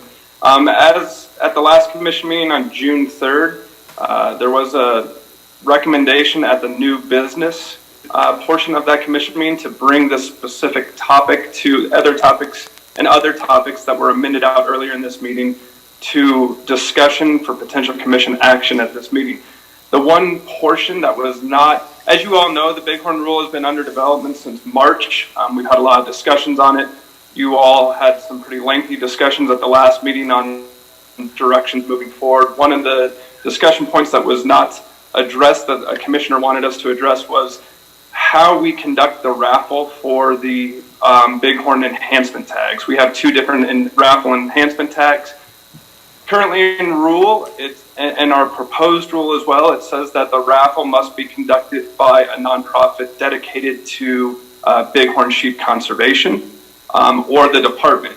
There was a discussion by a commissioner to potentially change that to something, and I will let that commissioner correct me if I'm misrepresenting it, but change it to following state procurement rules on conducting that raffle. Just for the commission's information, we do have to and currently follow state procurement rules when we offer those auctions out. We do not sole select the person and then say that is. We do put those out to bid according to the invitation to bid process every time we've done it. So with that, I hope I characterize the commissioner's concern, and I would pass it back to you all and the commissioner if there was additional information. Commissioner, before you respond, do you want us to go to public comment or? Well, I'd like to clarify something. Oh, absolutely. Okay. Thank you, Chief Liley. I appreciate the conversation we had about this. I guess what I want to clarify about this was, I do understand that there's a state procurement process to award the contract for conducting the lottery. But what I have a concern about is that we have predetermined the criteria we have narrowed the only group that can try to bid on that procurement process to somebody involved with bighorn sheep conservation. There are other conservation groups out there that I know have mentioned they would like to be involved in this. Any of the money that comes from the raffle still goes to bighorn sheep conservation, so that wouldn't take anything away from that. I'm just not comfortable having in rule identifying it looks like a sole source criteria that would be included in the state procurement process that would eliminate anybody else actually getting to bid for that. I believe in transparency, and it's a lot of money that goes out every year to whoever's conducting the lottery. I think in FY21, the figures I got was $45,000 just for the lottery. We don't have FY22s yet. Overall, it's about, over a course of a contract, that's $135,000 potentially. So I would just like to make sure that we're not pre-selecting anybody here. I trust the game department to develop their criteria in the procurement process that keeps us out of trying to predetermine what should be an open bid process. And so that's the only reason I'm doing this. I'm not comfortable with this in either the deer rule, if we have it, or any other rule. So I would ask that we make this, the drawing will be conducted by the department or through an award issued through the state procurement process. And then the department has all the discretion to identify that criteria for bid processing. That's all I have. Thank you, Commissioner Salazar Henry. Chief Liley and Director Sloan, I'd like to hear from both of you. Madam Chair, I think, go ahead, Stuart. Yeah, Madam Chair, so this is what's currently in rule. Our practices have been going through the procurement process as described. We have not taken the narrow look, I guess, to say that it has to be an organization that's solely dedicated to the conservation of bighorn sheep. What we have taken the look at from the procurement process is anyone that enters a valid bid that then is accepted by state finance, that then can demonstrate that their money or their organization does something for the conservation of bighorn sheep, that would be a valid organization. So I don't think the change would our processes, I don't think would change that much. We would still want to see that the organization putting in a bid has a program that is dedicated towards some conservation of bighorn sheep, I guess is that. It doesn't have to be, again, an entity that's solely dedicated to the conservation of bighorn sheep. We have received other bids through time from other organizations like Mule Deer Foundation, for example, on the raffle tags as well.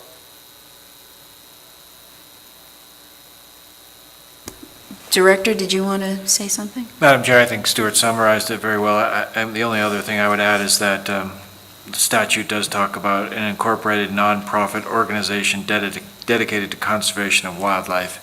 And as Stuart pointed out, I think because it's a sheep permit, it's important for that organization to have at least a program engaged with sheep conservation. Okay, very good. That explains things. Commissioner Salazar Henry? Madam Chair, the director, you said the statute says to an organization dedicated to the conservation of wildlife or to the conservation of bighorn sheep wildlife? Madam Chair, Commissioner Salazar Henry, the conservation of wildlife. Okay, so there is, if that's what I guess is concerning to me, is that we have taken a statute that's very broad that says any organization that is involved in conservation of wildlife should be able to bid on this, and you have said only the people that can show that they put money on the ground or they're bighorn sheep flavored kind of wildlife organization. So to me, it makes me nervous to put that in rule, and I think it makes me even more nervous if we're saying that when the statute is pretty broad about wildlife conservation in general. Madam Chair, Commissioner Salazar Henry, certainly it's at the Commission's prerogative, whatever you're most comfortable with. That's the way we've operated for a while now, but we're certainly happy to change if that's the direction from the Commission. I just would like to keep it generic so that there's never a question about favoritism or trying to sole source a contract out through our rulemaking process, which should have nothing to do with the procurement process. Director or Chief Liley, I noticed you had also explained that there had been public comment. About 118 people who signed up, 59 attended. Did any of those members of the public raise a similar issue or concern as Commissioner Salazar Henry? Or did you have any comment on it? Madam Chair, no, nothing very specific to the raffle. I do think that, and I haven't looked at the comments in the last 24 hours. I know that because this was noticed and put out on the brief recently, there may have been a comment in the last day or two from an organization, but I had not seen something specific during the rulemaking process to this section. Okay, thank you, Chief Liley. I'm going to commend Commissioner Salazar Henry because indeed, one of our key values on the commission is transparency. And I like the idea of not displaying any kind of favoritism, but Director, I think you did an excellent job in pulling up the statute here. I'm sitting next to you and you're looking at the language. We definitely want to align ourselves with the law.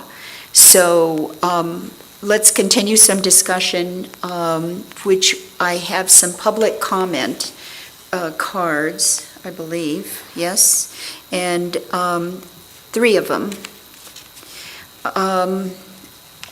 In order, I'm going to call your name and please come to the microphone.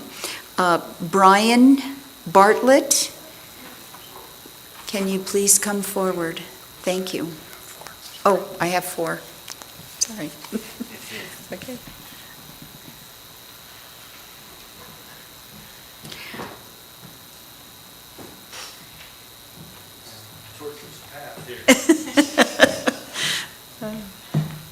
Madam Chair and Commissioners, thank you very much for hearing us out.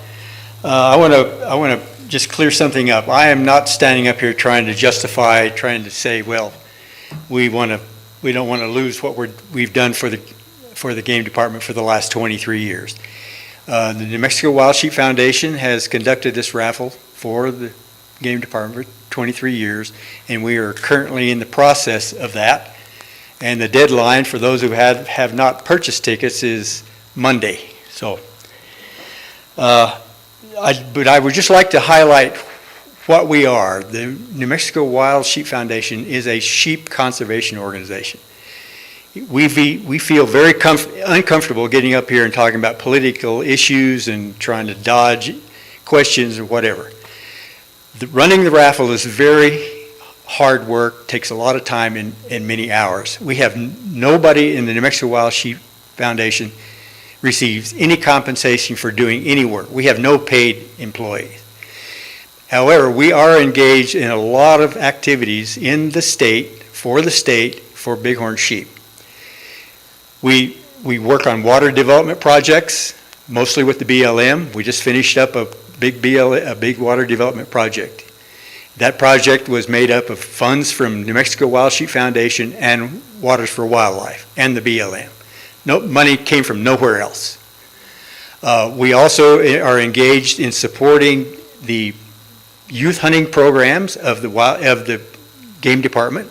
We buy all of the hunting tags licensed for all of the elk youth hunters and all of the pronghorn youth hunters. We also support we support the programs that are developing new hunters that have not hunted before. This last year, we sponsored one of the 12 women in North America who were selected for the Women Hunt program of the Wild Sheep Foundation, and one of those women was from New Mexico, and we sponsored her through the whole program, a fantastic program. We worked with the Wild Sheep Foundation to fund a recent buyout of a grazing allotment just west of the Rio Grande Gorge, which in theory can threaten the health of the bighorn sheep in the Rio Grande Gorge. It was New Mexico Wild Sheep, it was Wild Sheep Foundation. We raised $75,000 to buy that permittee out. And there's a myriad of other things we do. So if someone else can win the bid on it, so be it. We will help them and transfer all of the things that we've done for the last 23 years over to them. But we believe, and if the game department feels that we're not doing a good job, we would like to hear it because we haven't heard it in 23 years. So I'd just like to leave it at that, and we're not up here trying to defend our existence because we don't make very much money on this anyway. It seems like there's a lot of money, but there's a lot of money that goes into actually conducting this raffle. So a lot of the money that we do get is eaten up for the next year's project. So thank you very much. Thank you, sir. Brandon Wynn.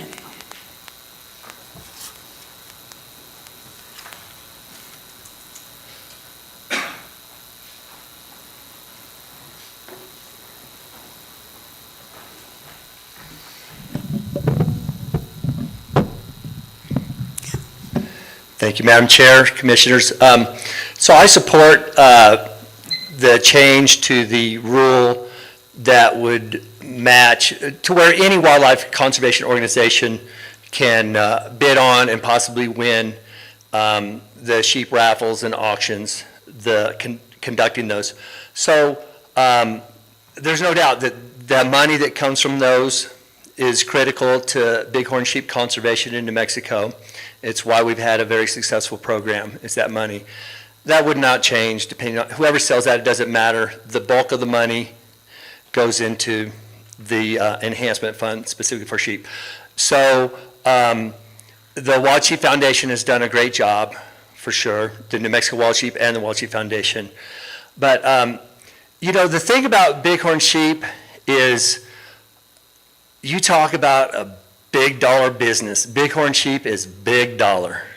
And these raffle tags, there's a lot of administrative work involved in, especially the raffle. There's a lot of tickets to fill out. I mean, it's a lot of work. And the president of New Mexico Wild Sheep, Brian Bartlett, is the one that does, 99.9%. So it comes down to one person's ability to just administer that. And Brian Bartlett personally has done an unbelievable job of increasing the revenue. But other organizations could do that too. Anyone could do that, right? And maybe having some paid staff would be helpful. If an organization bids on this that has paid staff, they could dedicate this, they're willing to dedicate. That would be helpful for possibly selling more raffle tickets, maybe, maybe not. But it's just should be an open process. And it's not a one-way street where, you know, let me go back. These raffle and auction tags are so valuable, people find them. They sell themselves. I mean, you could award this to some ninth grade school outdoor club, and I guarantee you they would bring the money, right? People find these things. So there's not like this enormous marketing effort required. Like, people are looking for these things. Now, you have to market them, you have to try to sell them, but any organization that is well-organized and well-administered could do this. And I think that you should open it up and have more bids. And so Wild Sheep Foundation, says, well, look, we've done this great for 23 years or whatever it is. Well, yeah, so, the department says, well, we kind of look at all kinds of bids and everything. Well, just look at the evidence. One organization's had it for 23 years straight. Clearly, the rule has to have a part where it says bighorn sheep conservation. The rule has to have a part in that, because you have it in the rule and it's not in the statute. So what is proposed today would just bring the rule into compliance and open the door. When it comes to public finance and sale of public assets, it should be as open as possible, and the rule narrows the scope of what you can do. Thank you very much. Thank you, sir. Kyle Jack, thank you for coming forward.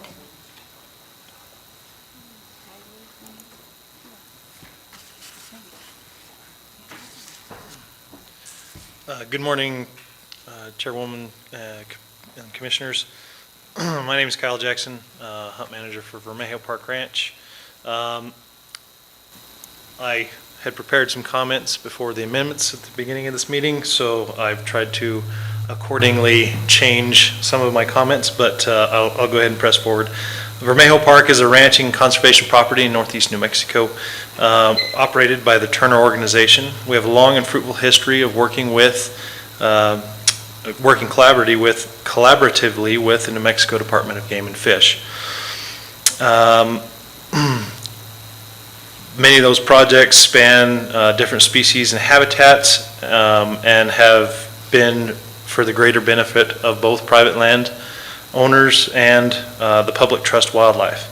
Vermejo has partnered with Game and Fish and our neighbors on RCCLA to support bighorn sheep and their habitats in the southern Sangre de Cristo Mountains.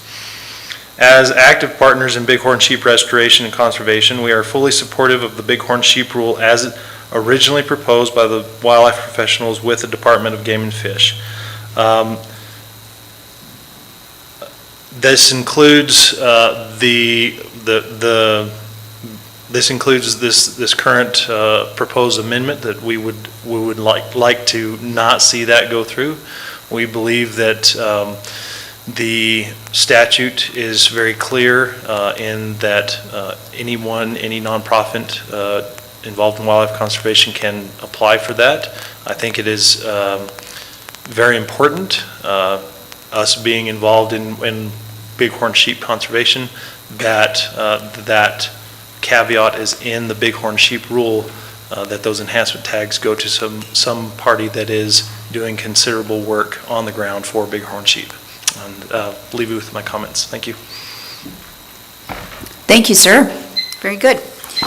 I have another comment from Carrie Romero. Thank you.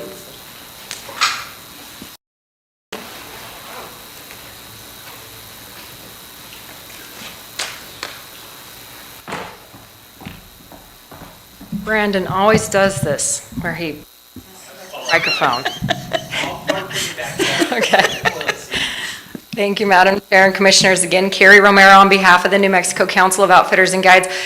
I want to go back to the amendment that you made at the very beginning of the meeting, which basically amended out any discussion of 19.31.17.9 A and B, which I know what that is because I get paid to memorize policy numbers. But the majority of the general public have no idea that that is in reference to the amendment that was going to be proposed that was going to restrict private land bighorn sheep tags to once in a lifetime, which I am grateful that you stripped that out because, I guess our emails must have made a difference after the briefings, but I can't really understand I know Commissioner Salazar Henry's shaking her head, but I can't, guess any other way that you would amend it out. But people have driven from substantial distances to get here to talk about that topic, and I just find it a little bit inconsiderate that you wouldn't have stripped that out prior to the actual meeting. So, and then on to 19.31.17.12B1, which I know means the enhancement tag procedure. And I would just go ahead and defend the fact that this is the bighorn sheep rule. This is the regulation that describes how the process works for bighorn sheep. The statute is in reference to all of the enhancement tags across all species. We have enhancement tags for elk, deer, oryx, and bighorn sheep. This is the bighorn sheep rule. It makes sense that the restriction on the proceeds of the enhancement tags would be for bighorn sheep conservation in the bighorn sheep rule. I would really discourage you all from taking that out of there. It doesn't prevent other nonprofit organizations from applying through the procurement procedure to operate the raffle. All they have to do is prove that the proceeds will benefit the conservation of bighorn sheep, as it should, because this is the pool that is for bighorn sheep conservation. And I would just say, in defense of the Wild Sheep Foundation, in my personal opinion, I think they are the adequate organization to be distributing the raffle tags and collecting all the money. This organization, the New Mexico Wild Sheep Foundation, is completely devoted to wild sheep conservation in the state of New Mexico. 100% of their proceeds, even if they collect the 20% from the raffle, 100% of their proceeds go back into wild sheep conservation. Brian does not get paid one dime. He puts his own money in, which he would never say in a public forum, but this organization is devoted, and you can't say that about any other organization, including mine. Thank you. Very good. Madam Chair? Maybe before we hear from you, I was going to ask, do we have any other comments from the public? Madam on the Chair, line? we do not have any hands raised on Zoom at this time. Perfect. Okay, thank you, thank you. Madam Chair, I guess I'd like to clear the air a little bit over here since with Carrie's conversation that she started here. And I would like to credit Stuart Lively and David Amos from the Wedding Cake Ranch for their very polite and enlightening discussion about what those private land agreements are. And so they were the folks that convinced me that even though I personally believe if you draw a once-in-a-lifetime hunt, it shouldn't be any different on private land, I do recognize through these two conversations how much these current landowners are contributing. And I would like to recognize that and also understand that they had an agreement built a long time ago that didn't address this issue. So I also felt personally that I would be pulling the rug out on them. So I think it goes a long way for me to say that if you start off respectful and don't come out accusatory, I'm willing to sit and listen. And so that's my comment on that. And the second thing I'd like for people to know is I had those conversations too late in the game to be able to amend the agenda with it because of the the agenda notice, the Public Open Meetings Act. And so that's why it was still on. It couldn't be amended until today. So I just want to clarify that. And I want to say this change does nothing. I am trying to remove the commission having any sort of way of trying to dictate who gets an open procurement process bid. If the Sheep Foundation has it for another 23 years, congratulations. That's totally within the director's shop and is none of our business. So thank you very much. Thank you, Commissioner. And again, it's important that we continue, as we have on our agenda, subsequent discussion. This is a discussion. I don't like debates, I like discussions. And we're going to be as transparent as possible, and we're going to be following processes. But Director was just pointing out while you were speaking, Director, can you please read into the record or read to the commissioners what you pointed out? Madam Chair, I just wanted to point out that people may be confused, as I was the last time we went through this, that the reference on the agenda is actually a reference to the revised rule that's posted on the commission website, which shows the strike-through and underline. The previous rule, the strike-through, is a incorporated nonprofit organization dedicated to the conservation of wild sheep, and then the new rule proposed incorporated nonprofit organization dedicated to the conservation of bighorn sheep. So I just wanted to clarify that the reference B1 you will find in the proposed rule online, and if you look at the existing rule, it's a slightly different reference, but similar language. Okay. So, Madam Chair, I'd like to make the motion, and then we can get, if we're done with public comment. Commissioner Vice Chair Fulfer, I don't hear Commissioner Lopez, so he's good with, so Vice Chair? Before we have a motion. Thank you, Madam Chair. Thank you. I would, could you read me the motion again, Commissioner Henry? Madam Chair, my motion would be to strike out, the drawing will be conducted by the department or an incorporated nonprofit organization dedicated to the conservation of bighorn sheep, and replace it with, the drawing will be conducted by the department or through an award issued through the state procurement process. It just removes any bias towards how an award will be given through the state procurement process. Thank you, Commissioner Henry. And I'm sorry, Madam Chair, but if you'll indulge me, if the treasurer would, or the secretary would mind reading that portion of the statute that he was reading earlier about nonprofits. I just want to make sure I have this straight in my head. Madam Chair, Commissioner Archuleta, let me make sure I've got the right spot here. So in 17.3.16.1, bighorn sheep enhancement permits, issuance and use, under B in the last sentence. The issuance, I'm going to make sure I got the right one. Okay. The issuance of other permits shall be subject to a lottery by the department or by an incorporated nonprofit organization dedicated to conservation of wildlife, comma, as determined by the commission. Okay. Thank you very much. That clarifies some things for me. I appreciate it.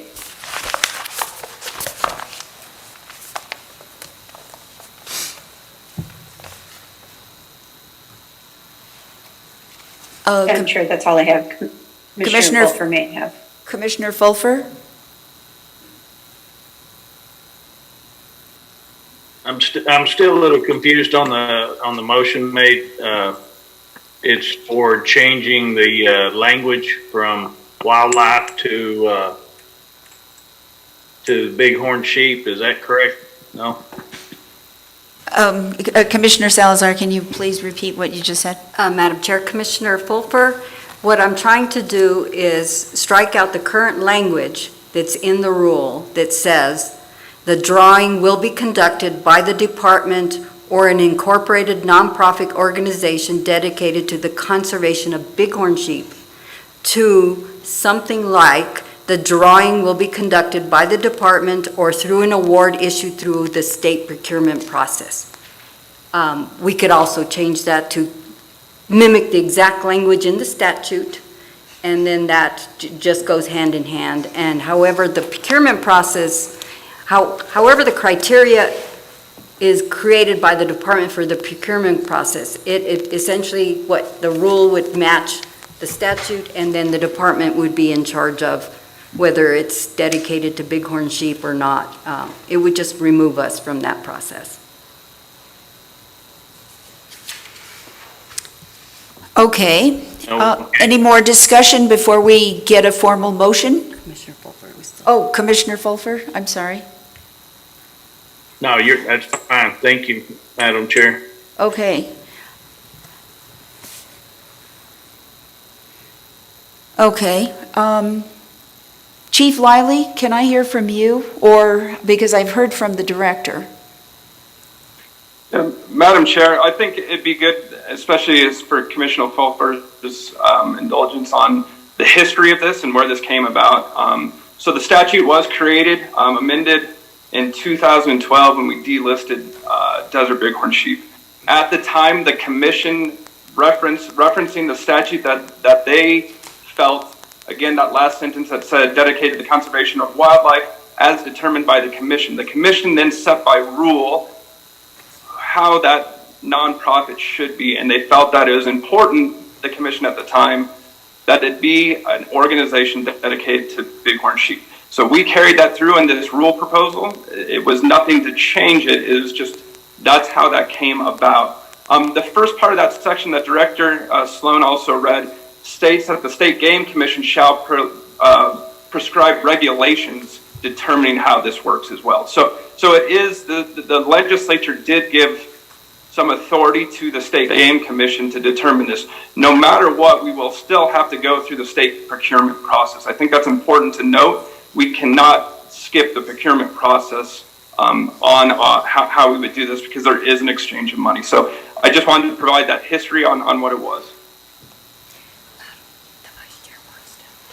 Thank you, Madam Chair and Director. That helps a lot. Thank you. Oh, thank you. Madam Chair, if I... Yes, Vice Chair. Stuart, can you walk us through how that process is taking place now? You're talking about it goes through statutory, or through the procurement process now. Can you walk us through how that happens? Yes, Madam Chair, Commissioner Archuleta. So we have other enhancement tags, including elk, deer, bighorn, etc. We then go through a process through the state procurement code called an invitation to bid. We then put in the invitation to bid saying, what percent of proceeds would you, as an in the invitation to bid, I'll say, here's an invitation to bid on an auction bighorn sheep license and a raffle bighorn sheep license. Because the previous commission described the rules saying that you have to show how you are doing something dedicated to conservation of bighorn sheep, that is one of the scope requirements in the invitation to bid. And so we put that out, then we receive bids on that, and it typically is a percent of the gross receipts, and that's what the organization collects. State procurement then determines, based on individuals' bids, which ones are qualifying bids, and sends them to us to determine the vendor, but it goes through the procurement process currently. And so, as it stands right now, any group could ostensibly put in, if they could show that they're doing something to enhance, as long as they're they're a nonprofit, that can show that they are essentially doing that work, correct? Or it doesn't even matter if they're nonprofits, as long as they're doing something to enhance the existence of bighorn sheep. Am I correct? Madam Chair, Commissioner Archuleta, they do have to be nonprofits. That is prescribed in statute. But yes, you are correct in that multiple people could be bidding that, and we have received multiple bids from other organizations. They just have to show how they would use their portion of money and how their organization does conservation towards bighorn sheep. That's currently how it exists in the bid process. In the scope, they have to discuss what they do for bighorn sheep. So we have had, for example, Mule Deer Foundation, National Mule Deer Foundation chapter, put in a bid previously. It was a higher bid than other, but they did put in a bid to try to do the raffle. They showed, even though their name is Mule Deer Foundation, they showed how they benefit bighorn sheep through habitat restoration, etc. However, they didn't win the award because their bid was higher than the New Mexico Wild Sheep Foundation. Thank you very much. I think the practice as described is very clear. It's very transparent to me. I was reading the statute and, again, the proposal, so I'm comfortable with what's currently proposed by the department. Madam Chair, and I guess some of the things, I guess by leaving the statute alone, we're agreeing with the previous commission that we want to direct any of these proceeds to an organization that can show that they put money on the ground for bighorn sheep. What I'm trying to do is leave that up to what the statute says and not direct an award to anybody and let the procurement process weed that out. And it looks like I'm personally not comfortable dictating who gets, because what happens in a procurement process, an invitation to bid is, all the criteria is created by the department. And so they create the criteria that somebody can go in and bid against. And if one of their criteria is you have to show that you put money on the ground to Bighorn Sheep Conservation, it's going to narrow the field anyway. And so I was just trying to take this out of us dictating how a bid is going to be conducted and let the nonprofit wildlife conservation organizations deal with whether they win or lose based on what the department settles out. Director, you said that or Chief Liley, that there are indeed others that have been bidding, correct? And those that have been denied, have they been denied because they're not bighorn sheep? Madam Chair, they were able to demonstrate that they did put on-the-ground conservation towards bighorn sheep, so they were not denied from that. They were denied because their bid was higher in terms of the net, the percent of the proceeds that they wanted than the New Mexico Wild Sheep Foundation. So that is the reason as the selection, or it was a tied bid, for example. So the reason why they would not get the bid was not because they didn't qualify as a nonprofit dedicated to conservation for bighorn sheep. It was because they had a higher bid than the other groups. So the question becomes today, do we want to continue narrowing the scope to wild sheep conservation?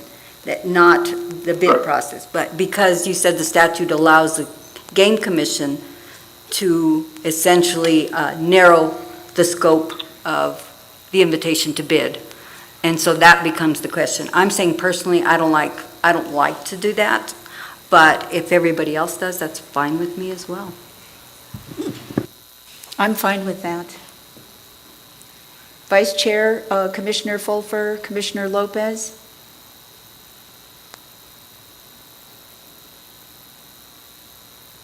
You're not fine with that? I'm sorry, I thought you asked, you cut out, I thought you asked if we had any other questions. Oh, no. Before we have a motion, because this agenda item is an action item, and I think what's going to be critical is how the commissioner is going to frame her question, or her motion, excuse me. I think it's essentially continuing our current practice, continuing with the current proposed language, proposed rule change that we have been discussing for some time now, or do we want to revise it? And I think that's what the commissioner is about to do. So do we have any thoughts before she makes that motion from you? No, Madam Chair. Okay, very good. Commissioner Salazar Henry, are you ready to make your motion? Yes, Okay, I am. okay. Let's get on with this. I make a motion that we amend 1931-1712B1 to read, "The drawing will be conducted by the department or an incorporated nonprofit organization dedicated to the conservation of wildlife."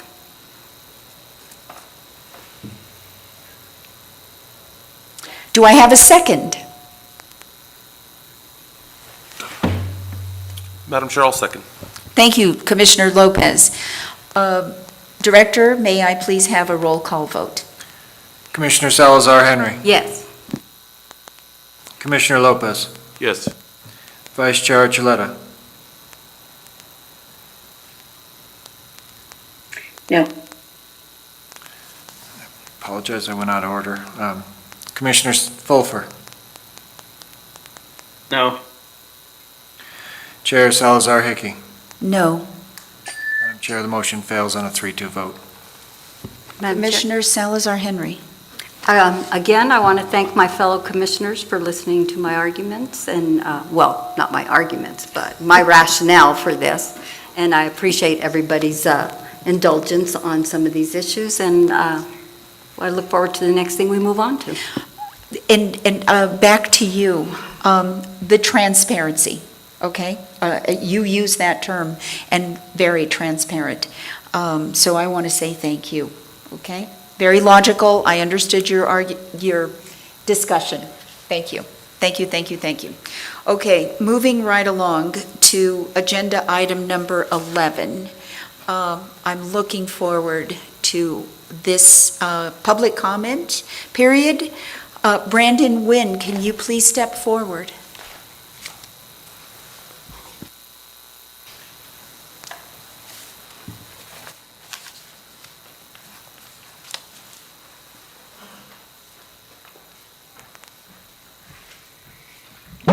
Everyone always lowers this mic. Madam Chair, members of the commission. So I wanted to comment that, you know, I've gone to these game commission meetings on a consistent basis for, I'm almost embarrassed to say it's been 3 decades now. And as they say, my reputation precedes me. But this commission, under direction of Chair Salazar Hickey, has really done a nice job of allowing public comment. And I really appreciate that.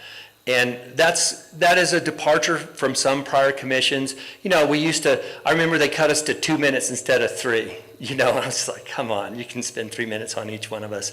And also, kind of breaking standard protocol, letting people comment, raise their hand. You've done it for me. You've let me comment twice before. I mean, in prior history, that would never happen, twice on the same thing. So I really appreciate that. And so what I would like to urge you to do is to take the next step in how you weigh the comments you receive and who you receive them from. And so what I'm getting at here is that you have residents of New Mexico that get up and speak. And when we speak, we're speaking about, we're beneficiaries of a public trust, right? So actually, when I get up and speak about how you allocate the consumptive use of my wildlife, it is my wildlife, and it's every other New Mexican's wildlife. Like, that's a settled matter of law, is that the legal status of wildlife, it's owned by all the citizens of each state. It's not owned by the state. And the commission, in your capacity, your public trust officers. And I think that what's been lost over the years is that the commission has lost sight of its public trust duties, right? So when I get up, or any other New Mexico resident gets up and talks about our wildlife, it's ours, and we're asking you to do things that benefit us as your trustees. Of course, the public trust is the highest fiduciary duty that there is. It's a sacred duty, right? That you all are public trust officers, right? So when organizations, what I would say, they call us resident preference organizations and people. That's for sure what we are. But when we do that, when we advocate for residents, we're advocating for the beneficiaries of this sacred trust that you hold in your hands. And I think that you could go a little further in thinking about that when you make votes and you make decisions, is like, who am I supposed to operate for? When the non-resident preference organizations talk for non-residents, they're not speaking for the actual trust beneficiaries. Now, when you allocate wildlife to non-residents, there has to be a benefit. For you to remove that from the beneficiaries to non-beneficiaries, there has to be a benefit to the actual beneficiaries.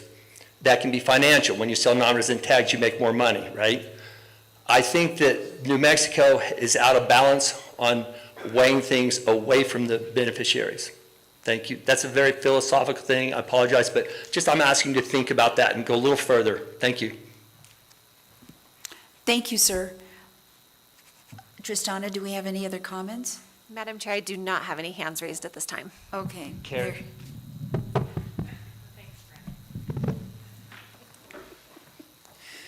Okay, we can move on to the next agenda item, new business. Commissioners, do you have anything to bring up at this point? Good, I have two commissioners here. We'll go with Commissioner Lopez. Madam Chair, thank you so much. I just wanted to give a quick shout out to our field ops staff, Colonel Simbal and his game wardens there in the Pawhuck area, Tyson Sanders, and who was the other one? Tim? I think it was Tyson and Jared Hole. Jared Hole. As you know, we do have a wildlife concern out there with a mountain lion in the area of residential area. Already got some livestock, and Colonel Simmel and his staff were very responsive in working with the Pewaukee Police Department and local area residents to assist in mitigating the wildlife issue. And thank you so much and good work. Appreciate it. Thank you, Commissioner. Commissioner Salazar Lopez. Henry. Commissioner Salazar Henry. Madam Chair and my fellow commissioners, I'm hoping to add new business for our August meeting, or July if it's possible. Okay. I spoke briefly to Joe about this, and so what I would like for new business is a presentation on the SISAC projects. I noticed there's a 21 FY21 completion project report online. It would be nice to have an update since this commission changed the whole program on how awards are given. There's new criteria, there's new people, so it would be nice to have a presentation. I think we're at least a year into that for sure. And it would be nice to know on the projects that are completed if we would have a slide presentation or something that shows the type of projects that have been completed out in the field, and maybe a list of projects that are going to go forward. If this fits better in August, I'm fine with it being in August, but I think those three things on that presentation I think are important to me to have for sure. I also think that it's important at the August meeting that we have the end of the year financials, since that has to tie to the budget presentation, so it would be good to have updated numbers on how we ended our June 30th, our fiscal year. So if those both can be, and if it fits better, Director Sloan, to have that in August, that's fine with me. Madam Chair, Commissioner Salazar Henry, the end of year fiscals, as with all of these, will likely not be the official closed books, because I believe that the books won't close until very close to September 1st, but we can certainly provide you the information that we have at that point. Estimates? Correct. As for the Sykes Act question, I'll have to double check with staff about when projects are awarded and that sort of stuff, but I'm sure we can put something together, yes. Yeah, I know there's going to be a fiscal year 21-22 completion report. I think I see the 21 already here that has a list of all the projects that were done and et cetera. And so if we could have the latest of the projects that were completed through this last budget cycle that ends now in June, that would be nice to have, and a list of the projects that were, I believe, that are going to be asked for the 24 budget. I'll work with staff and make sure. I just don't know the timeline well enough to know if August is the appropriate time, but we'll put together what we can and get back to you. I guess I'm trying to tie into understanding this, since we don't have any financials for the SISAC fund, but we're going to be approving their budget, but we really don't know what it's just a bunch of numbers, and so I would like to see if we can figure that out. And also I'd like to make a request to the department to present the budget when they do in August in the same wonderful illustrative format that they did last year when we got that, I think in October or November. That's posted on the website. I think I told Joe this, that I handed that report out to legislators, and they loved being able to look at those programs individually and have the roll-up information there. And I know we'll be meeting with the department individually to go through details, but that illustrative presentation is just outstanding, and so I'm hoping we can have that as our presentation in August. Madam Chair, Commissioner Salazar Henry will work on that. I appreciate that you like the format. That's all I have, Madam Chair. Thank you very much. And commissioners, and particularly Commissioner Fulfer, I want to, and for the public, just be very clear about what the commissioner was just describing. The August meeting is in Gallup. I've already made a note on prior discussions that we had today. That is going to include some budget discussion, and then along with what the commissioner just asked, correct, Director? Madam Chair, the August meeting is when you'll have to approve the budget proposal that needs to be submitted September 1st. Absolutely. Thank you, sir, for that clarification. Then we also have July 22nd in Rio Doso. That's our next commission meeting. We also have October 14th in Las Cruces, and that's where we will be having some rulemaking meetings, correct?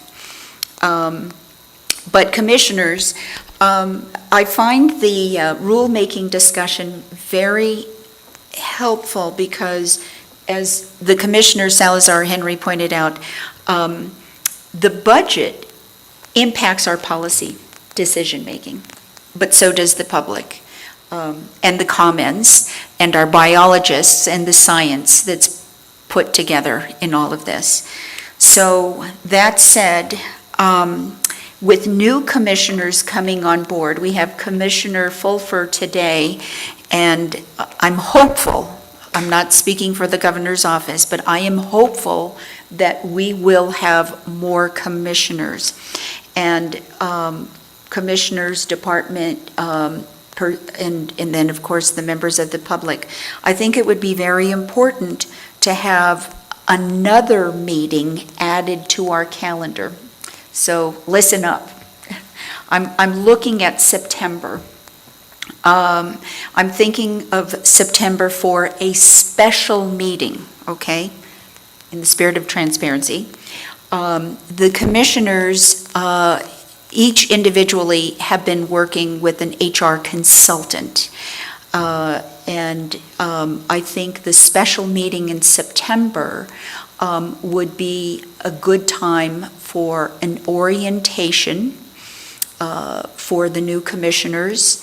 It would be strategic planning, working with the department, and I think so many of the suggestions that I'm hearing from some of the commissioners and then from the members of the public, that's critical with the budget, strategic planning.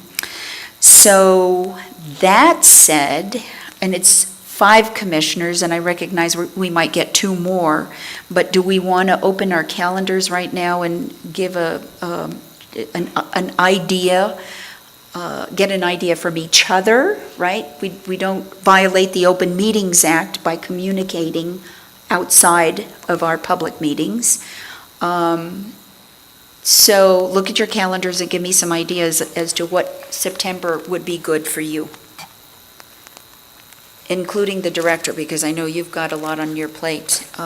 It's a busy time of year. Madam Chair, I would point out that I believe that the Association of Fish and Wildlife Agencies annual meeting in Dallas-Fort Worth is the 18th through the 21st, so that might not be a great week for the department. Okay. Commissioners? The week before. So we're looking at the week of the 12th? Yeah. Commissioner Lopez? Thank you, Commissioner. That should be fine. Okay, Vice Chair and Commissioner Fulfer, thoughts on when's the best time, or maybe would the week of the 12th work for you? Week of the 12th is good for me. I am out of town to see the week of the 20th through the 24th. Oh, very good. Thank you, Commissioner. Vice Chair? Madam Chair, the week of the 12th is fine as well. Madam Chair, just one last thing. The preceding week is also the Central Flyway meeting, so Stuart Liley and some of his staff would not be able to attend if that makes a difference. No, it would make a difference. And by the way, what I'm envisioning for this meeting, commissioners, although it's a special meeting, strategic planning and orientation, I think it would be very helpful to have division chiefs. And Commissioner Salazar Henry, you've offered some experts who could also speak to help us, for want of a better word, calibrate, right, with other commissions. So then give me. How many days are you anticipating? Madam Chair, Yes, Vice Chair. is it possible, and I know that this is an imposition for the staff, and I leave this up to the director, but is it at all possible to do this on a weekend day?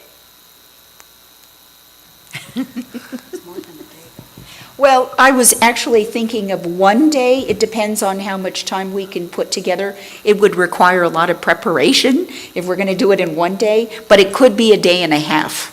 I think Commissioner Salazar's body language is very good. It might need to be a day and a half.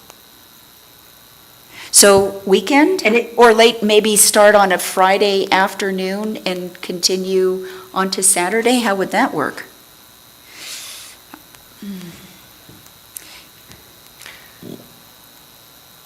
If September doesn't work, we can do it another month. Maybe like, how about the week of Fulfer, Commissioner Fulfer, you said you're out the 20th through the 23rd?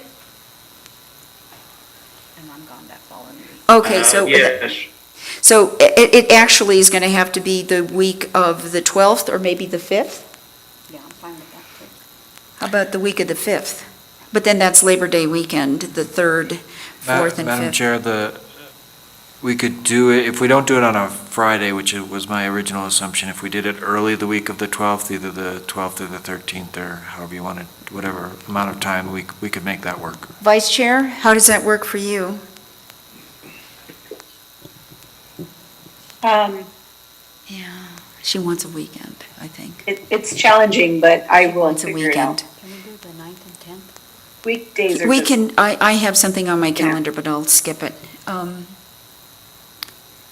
I mean, I'll skip it. And Friday the 9th, how about Friday the 9th?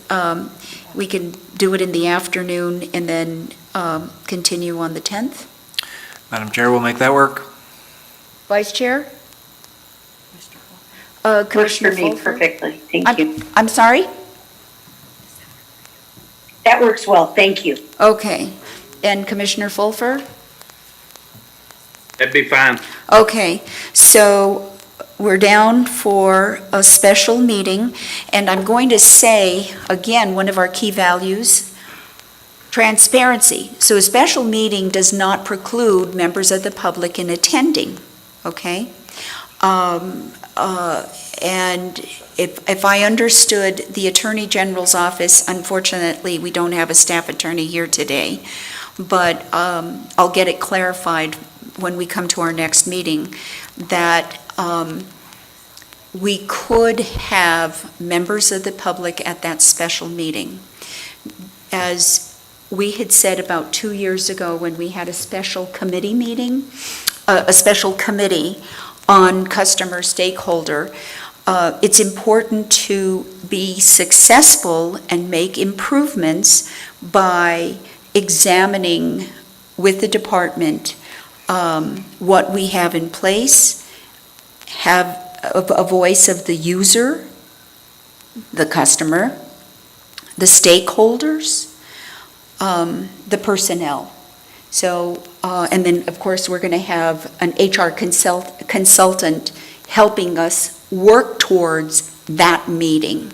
I'm just thrilled that we could have something like this. I'm not sure how often it has occurred in the past, but being able to have something that is transparent, very respectful, and very engaging, and listening to everybody, I think that would be very good for strategic planning and orientation, calibration. Okay, that's it. Any other new business, commissioners? Commissioner? Are we going to decide on where? Are you going to decide on a location and let us know? Or Oh, can well- we- Since we're asking for weekend stuff, can we just have it here in Santa Fe since the staff It's, won't well, have to travel? you know what, that's a good question. I hadn't, what would you prefer? Would you prefer Santa Fe? You're coming from, That's fine. Okay. It's fine with me, Santa Fe's fine. I'm just thinking about instead of dragging. what do the three of you think? I'm happy to go wherever. Santa Fe? I feel the same, Okay. Madam Chair. Santa Fe's fine. Santa Fe's fine for Commissioner Lopez and Commissioner Fulfer? I'm okay. Wherever you said it. Okay, well, then it'll be Santa Fe. Thank you, Commissioner Salazar, for the clarification. Okay, any other business, new business? Okay, why do we say to adjourn is an action item? Why do I need to take a vote on that? Madam Chair, I believe you do not. It's just a carryover from years gone by. Okay, this meeting is adjourned.